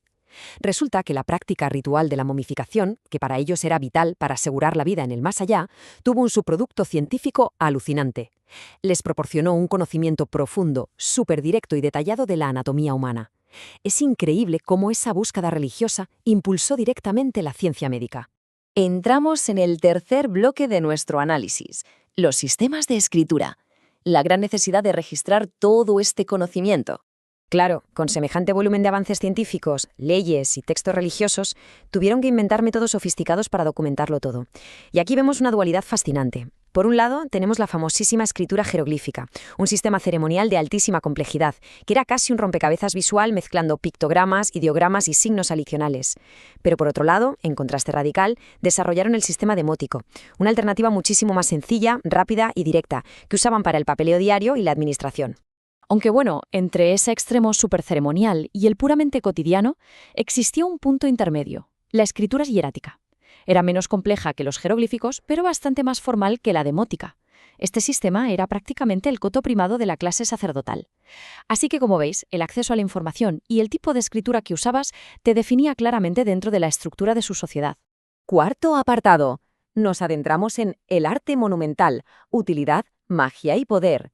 Hay que entender que en el antiguo Egipto cada línea, cada bloque esculpido, respondía a un orden metódico y rígido. El arte casi nunca cumplió una función meramente decorativa, no hacían arte por amor al arte. La gran mayoría de estas obras, desde una estatuilla minúscula hasta el mural más inmenso, poseían una utilidad muy concreta. Estaban cargadas de un profundo sentido mágico y religioso, funcionando literalmente como puentes entre el mundo de los vivos y el de los dioses. Pero, por supuesto, también había un propósito muy terrenal. Se creaban esas estatuas colosales y retratos inmensos de los faraones con un objetivo clarísimo: demostrar poder. Imaginaos el impacto. El tamaño gigantesco y la majestuosidad de estas obras eran herramientas de propaganda política de primer nivel. Buscaban proyectar una autoridad indiscutible, aplastante, frente a cualquier súbdito o, sobre todo, frente a cualquier reino extranjero. Vamos con nuestra quinta sección: normas de la representación, los cánones más estrictos del arte. Para que este mensaje de poder y eternidad funcionara, el artista no podía ir por libre. Tenían que someterse a reglas totalmente inflexibles. Seguían 4 principios visuales inamovibles: la falta de perspectiva, la frontalidad, la idealización y, finalmente, la inmovilidad y rigidez. Vamos a ver rápidamente cómo estas 4 normas estructuraban su peculiar manera de ver el mundo. La primera norma es la clarísima falta de perspectiva. Es decir, el espacio tridimensional simplemente no existe para ellos. Las figuras se representan a propósito sin ningún sentido de profundidad, totalmente planas. Y ojo a este detalle, el tamaño de una figura en la pared no te decía si estaba lejos o cerca, te decía su nivel de importancia social o divina. El faraón siempre enorme, el súbdito diminuto. Luego tenemos la frontalidad, una regla geométricamente extrañísima pero fascinante. Consistía en dibujar el ojo y los hombros mirando directamente de frente hacia el espectador, pero el resto del cuerpo, la cara, los brazos y las piernas se giraban totalmente de perfil, una postura súper antinatural, físicamente imposible, pero con un impacto simbólico brutal. La tercera regla intocable era la idealización. Olvidaos de ver arrugas o defectos. El arte no estaba ahí para registrar el paso del tiempo o la decadencia. Se exigía retratar a los individuos, sobre todo a los mandatarios, con un aspecto de juventud perpetua y belleza absoluta. Básicamente preparaban un cuerpo visual perfecto para que su espíritu viviera sin defectos durante toda la eternidad. Y completamos el lote con la inmovilidad y la rigidez. En este arte, las figuras aparecen estáticas, como congeladas. Y atención, esto no significa que no tuvieran habilidad técnica para esculpir el movimiento, en absoluto. Era una elección completamente consciente. Querían transmitir una sensación de calma absoluta, de firmeza inalterable frente al paso del tiempo. Y así alcanzamos la sexta y última parada de hoy. Un legado eterno. Los cimientos del mundo moderno. Tras admirar ese genio matemático, su asombrosa precisión astronómica, su medicina empírica y un arte meticulosamente diseñado para conquistar la eternidad, la reflexión resulta inevitable. ¿De cuántas formas los cimientos científicos y artísticos de esta milenaria civilización continúan sosteniendo el mundo moderno en el que habitamos hoy? Es un eco histórico inmortal que invita a seguir explorando. ¿Qué tal a todos? Bienvenidos a este enfoque educativo especial. Les habla su locutor, y hoy tenemos una exploración fascinante hacia uno de los legados más increíbles de la historia humana. Piensen en esto, cuando miramos hacia atrás, muy pocas civilizaciones proyectan una sombra tan monumental como los antiguos constructores de Egipto. Y ojo, no estamos hablando de simples albañiles, eran verdaderos visionarios que usaron la piedra misma para ganarle la batalla al tiempo. Hoy vamos a desentrañar exactamente cómo y por qué lo hicieron. Cada bloque que tallaron es como un eco del pasado, el grito de una civilización que literalmente se negó a ser olvidada. Esa frase resume todo. Es clave entender que estas inmensas estructuras de piedra no eran para nada refugios terrenales o casas para los vivos, para nada. Eran máquinas de ingeniería grandiosas, diseñadas con un solo propósito en mente: asegurar la inmortalidad. Para los antiguos egipcios, nuestra vida aquí en la Tierra era solo el calentamiento, un pequeño preludio. La verdadera acción, la que requería las fortalezas más imponentes jamás imaginadas, comenzaba en el más allá. Su arquitectura era, en esencia, su arma secreta para conquistar a la muerte. Teniendo esta idea en mente, hagamos un viaje rápido a través del tiempo para ver cómo evolucionó esta increíble arquitectura para la eternidad y cómo fueron cambiando estos lugares de descanso final. Bueno, toda esta evolución arquitectónica la podemos dividir básicamente en tres grandes fases. Arrancamos en la era temprana con las famosas mastabas. Luego, la ambición crece y el diseño se dispara literalmente hacia el cielo durante la era media con las pirámides. Y finalmente vemos un giro súper dramático en la era tardía. Pasamos a los hipogeos. Es decir, pasaron de construir sobre el suelo a tocar las nubes para terminar escondiendo todo en lo más profundo de las montañas. Todo comenzó con la mastaba. Lo interesante aquí es la geometría. Imaginen un bloque gigante. Un prisma súper robusto, con base rectangular y paredes bien inclinadas hacia adentro. Esta forma no era por capricho, les daba una estabilidad estructural increíble. Pero lo verdaderamente importante estaba dentro. Ocultaban una cámara funeraria súper protegida, a la que solo se llegaba por un pasillo diseñado estratégicamente. Estas mastabas fueron los cimientos de todo lo que los egipcios harían después. Y si damos un salto al otro extremo de la historia, llegamos al hipogeo. Aquí la estrategia cambió por completo. En lugar de construir un faro gigante que gritara «aquí hay tesoros», se volvieron hacia adentro. Los hipogeos eran tumbas subterráneas, excavadas con muchísimo esfuerzo directamente en la roca de las montañas. La prioridad número 1 ahora era la seguridad. Metían al difunto, cerraban la entrada y la sellaban por completo para que nadie la encontrara. Era puro secreto para protegerse de los saqueadores. Pero, a ver, retrocedamos un momento a la Era Media. Vamos a salir de las montañas escondidas y volvamos al escenario principal, a la etapa más icónica y colosal. Hablemos del pináculo absoluto del atrevimiento humano, la indiscutible grandeza de Giza. Aquí estamos hablando de las grandes ligas. Las pirámides de Giza son estas enormes montañas artificiales de piedra que hasta el día de hoy nos dejan con la boca abierta. Y recuerden, no son monumentos decorativos, fueron los lugares de descanso definitivo de tres de los hombres más poderosos de la historia humana, los faraones Keops, Kefren y Miserino. Imagínense la cantidad de recursos, la matemática perfecta y la fuerza humana para armar esto.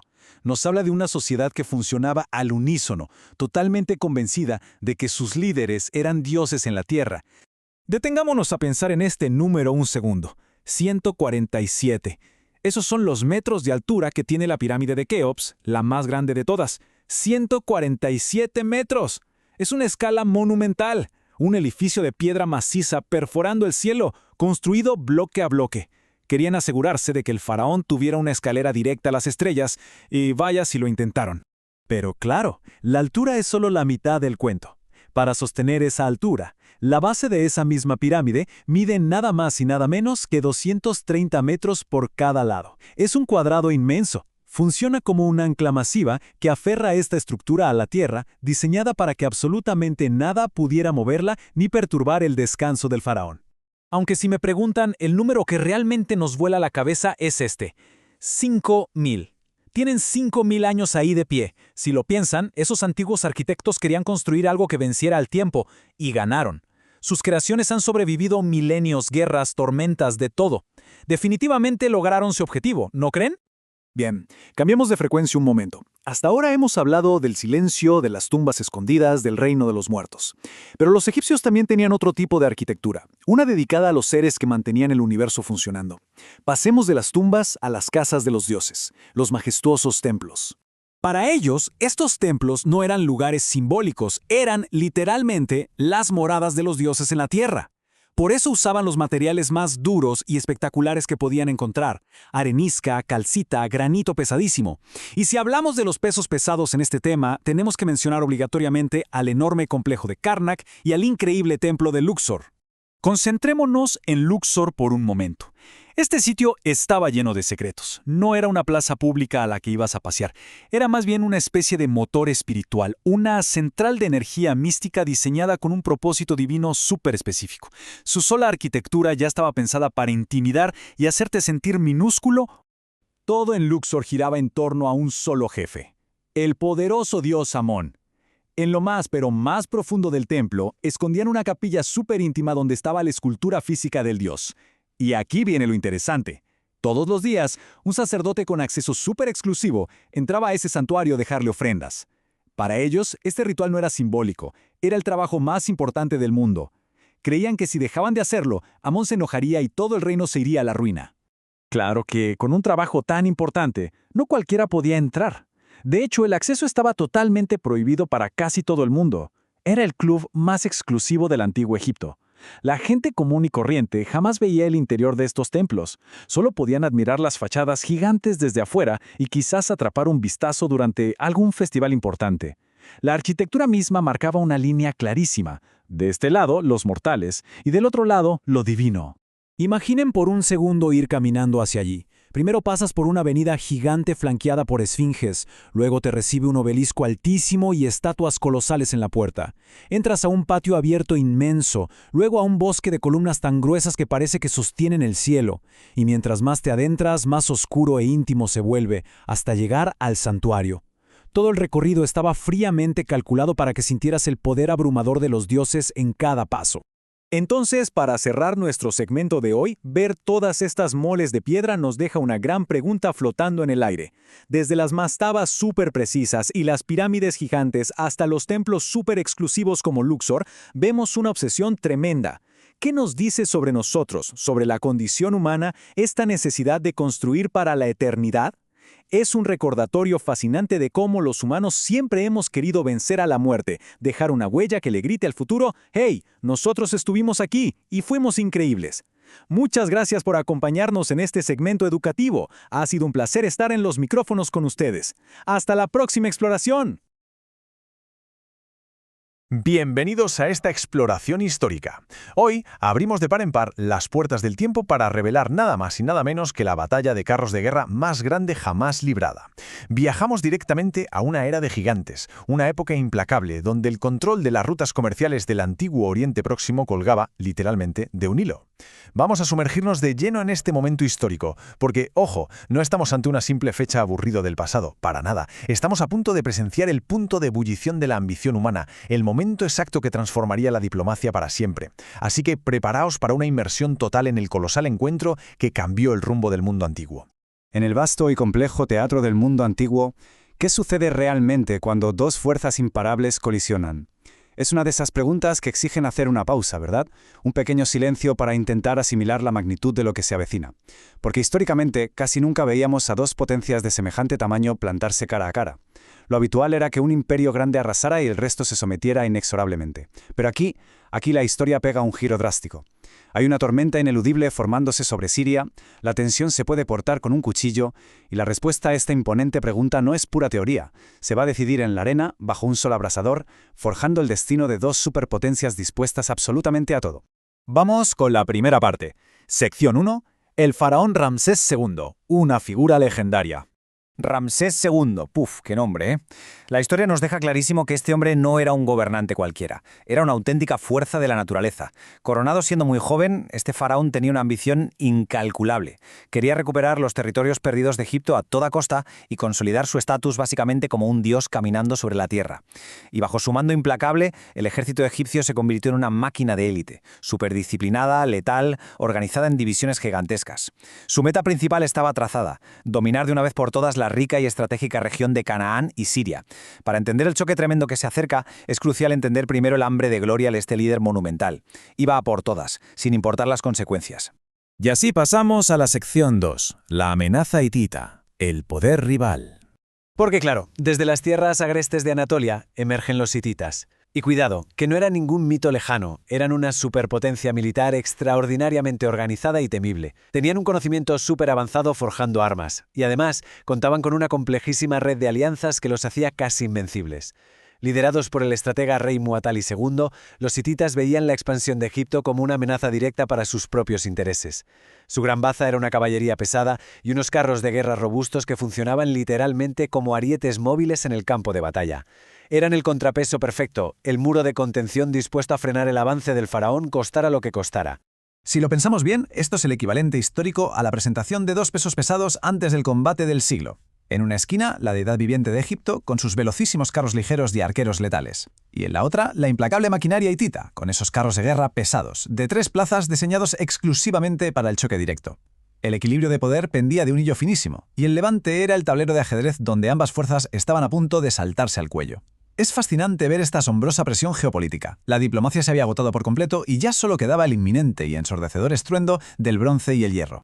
Llegamos al clímax. Sección 3. La batalla de Cades. El momento épico. Y todo estalla en las inmediaciones del río Orontes, luchando en Cades. La acción revienta de forma abrupta cuando una emboscada hitita, brillante pero devastadora, sorprende por el flanco a las divisiones egipcias que avanzaban superconfiadas. Imaginad el caos absoluto. Estamos hablando de unos 5.000 carros de guerra dándose con todo, una escala de combate que el mundo jamás había visto hasta entonces. Ramsés II, al verse de repente rodeado y al borde de la aniquilación total, lidera personalmente un contraataque desesperado y feroz para romper las líneas. Es la guerra antigua en su máxima y más violenta expresión táctica, la astucia calculada de los hititas chocando de bruces con el valor temerario del faraón egipcio. Al reunir las piezas de esta colosal travesía, vemos cómo estos 3 pilares fundamentales encajan de manera asombrosa. Primero, la indomable ambición expansiva de Ramsés II. Segundo, el sólido poder de contención de los hititas. Y tercero, el crisol mismo que fue la batalla de Cades. Lo verdaderamente revelador es lo que pasó al chocar. La emboscada inicial y el fiero contraataque posterior fueron pero tan brutales que ninguno logró una victoria absoluta. Fue un tenso y costosísimo empate táctico. Estos elementos conforman la anatomía de un evento histórico que, al agotar temporalmente a ambos imperios, redefinió para siempre el concepto de equilibrio de poder en la antigüedad. Y para finalizar esta cápsula educativa nos queda una reflexión profunda flotando en el aire.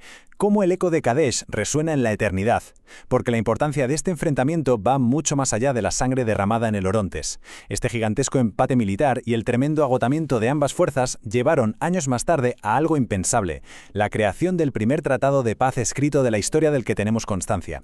Un acuerdo que fijó fronteras diplomáticas y pactos de asistencia mutua, sentando básicamente las bases de las relaciones internacionales modernas. ¿No es increíble pensar que de la destrucción más épica imaginable nació el concepto mismo de la diplomacia? Que esta fascinante historia siga impulsando siempre nuestra curiosidad. ¡Hasta la próxima! Bienvenidos a este nuevo espacio de análisis. Es un verdadero privilegio estar al micrófono hoy para adentrarnos en uno de los sistemas de comunicación más alucinantes que jamás haya existido. Hoy vamos a desentrañar las voces del antiguo Egipto, yendo mucho, pero mucho más allá de esos clásicos dibujos tallados en piedra que todos conocemos. Así que pónganse cómodos, o mejor dicho, pongámonos cómodos todos, y arranquemos este viaje sonoro hacia los mismísimos orígenes del lenguaje escrito. Para empezar, hagamos un pequeño ejercicio de imaginación. Cerremos los ojos y situémonos en el más absoluto silencio frente a los colosales muros de piedra del templo de Karnak. Al levantar la vista, lo que domina el paisaje no es una pared lisa, que va, es una inmensa y elaboradísima red de símbolos esculpidos. Esta es la gran fachada de la comunicación egipcia. Por algo lo llamamos arte monumental, porque era exactamente eso, una demostración física y gigantesca de permanencia. Cada marca en ese templo establece un tono de grandeza, un mensaje visual pensado con un único fin, perdurar inalterable por toda la eternidad. Bien, vamos a meternos de lleno en esto. Porque para entender la verdadera magia de estos símbolos, tenemos que diseccionar su anatomía. Y aquí entra en juego una regla de 3 que es absolutamente fundamental. La escritura jeroglífica no era un simple adorno, ni mucho menos. Era un engranaje súper sofisticado que unía 3 piezas clave. Primero, el pictograma, que representa el objeto tal cual, de forma directa. Segundo, el ideograma, que va un pasito más allá para evocar conceptos o ideas relacionadas. Y tercero, el fonograma, que le da ese valor sonoro o fonético. La genialidad de todo este sistema es cómo los 3 componentes funcionaban al unísono. Es como un rompecabezas perfecto que le daba a cada inscripción una profundidad de significado increíble. Pero ojo, que lo más fascinante de este rompecabezas es dónde y cómo se usaba. Esta escritura sagrada no se utilizaba bajo ningún concepto para hacer la lista de la compra o tomar apuntes rápidos. Para nada. Los jeroglíficos estaban reservados estricta y absolutamente para inscripciones lapidarias y murales majestuosos. Hablamos de obras talladas profundamente en la roca, incisas en la arquitectura o pintadas con pigmentos que han desafiado el paso de los milenios. Todo, absolutamente todo en su diseño, gritaba permanencia. Era la forma definitiva de anclar el conocimiento en los materiales más resistentes de la Tierra. Claro, todo esto suena muy épico, pero inevitablemente nos lleva a preguntarnos algo súper práctico. ¿Cómo demonios manejaba esta civilización la administración diaria de un imperio entero? Pensemos en la pesadilla logística que sería llevar la contabilidad del Estado cincelando rocas a paso de tortuga. Un simple error matemático y a derribar media pared. Al contrastar esta lentitud extrema de los jeroglíficos con las prisas del día a día, surge la necesidad de una solución. Y ahí encontramos la base del funcionamiento del país. Una escritura mucho más ágil, cursiva y enfocada directamente en lo administrativo. Una evolución, francamente, de vida o muerte para el Estado. Y el nombre de esa brillante solución es el hierático. A diferencia de esas figuras rígidas e inamovibles de los templos, el hierático es cursivo, es fluido, es rápido. Ahora bien, no nos engañemos, su origen tenía un límite social bastante marcado. Al principio, esta maravilla utilitaria estaba reservada única y exclusivamente para el clero. Eran los sacerdotes quienes monopolizaban este método tan eficiente. Lo necesitaban, lógicamente, para controlar los tesoros, los graneros y los recursos divinos, pero sin tener que cargar con el peso insoportable de la piedra cada vez que hacían un inventario. Y esto ilustra de manera brillante la enorme versatilidad que tenía este formato. El hieratigráfico era el auténtico motor burocrático de esta civilización. Se usaba sin parar para redactar documentos administrativos, sostener las provincias y llevar unos registros contables súper detallados. Pero la cosa no se quedaba en las matemáticas estatales, ¿qué va? Esta fluidez también daba vida a obras literarias preciosas, textos religiosos y hasta los infaltables manuales funerarios. Era, por así decirlo, la herramienta multiusos perfecta para el comercio y la vida diaria más allá de los santuarios. Siguiendo con esta evolución constante de la comunicación, llegamos a un nuevo hito que completa la gran tríada del Nilo. Entra en escena la escritura demótica. A diferencia de los sistemas anteriores, que eran monumentales y estáticos, o bien exclusivos del sacerdocio, el demótico era, por definición, la voz del pueblo. Fue una adaptación brutal, una verdadera democratización del trazo. Permitió que una parte mucho más amplia, secular y dinámica de la sociedad pudiera redactar sus propios contratos, escribir cartas y dejar por fin su propia e imborrable huella en el papel. Ahora bien, para entender cómo se lograba cimentar el uso de todas estas herramientas, tenemos que viajar mentalmente a las bulliciosas y estrictas escuelas de escribas. Como el hierático era la herramienta administrativa por excelencia, se convirtió, de forma supernatural, en la columna vertebral de la educación estatal. Era la base indispensable para moldear a los futuros profesionales del imperio. Mucho antes de intentar dominar el solemne y complejo arte de los jeroglíficos, todo joven aprendiz tenía que pasarse años y años absorbiendo la practicidad del hierático. Así se aseguraban de que la maquinaria burocrática no se detuviera jamás por falta de manos expertas. Entonces, el punto crucial de todo esto es entender cómo encajan estas piezas para formar un ecosistema de comunicación absolutamente fascinante. El panorama general es cristalino. Por un lado tenemos el sistema jeroglífico, puramente monumental, grandioso y destinado a la eternidad. Un escalón más abajo, el hierático, el dominio del clero, ágil, cursivo y la base de los escribas. Y coronando esta evolución, el demótico, el formato que rompió las antiguas barreras para ser verdaderamente la herramienta práctica de la calle. 3 sistemas magistrales para una civilización sencillamente inigualable. Lo cual nos deja con una profunda reflexión para cerrar nuestra inversión educativa de hoy. Si el demótico fue la verdadera voz popular y el hierático fue ese implacable motor utilitario del poder estatal, ¿qué nos dice esto sobre el inmenso poder del lenguaje en la sociedad? Nos demuestra, de manera irrefutable, que la escritura no es un simple medio neutral para anotar cuántos sacos de grano hay en el almacén. Es un reflejo descarnado de las jerarquías de toda una civilización. Las palabras organizan el mundo, dividen las clases y al final del día quien controla las herramientas de la escritura moldea la historia misma. Ha sido un tremendo honor acompañarles hoy en el estudio de este fascinante tema. Que esta reflexión quede resonando en el aire hasta nuestra próxima cita en el dial.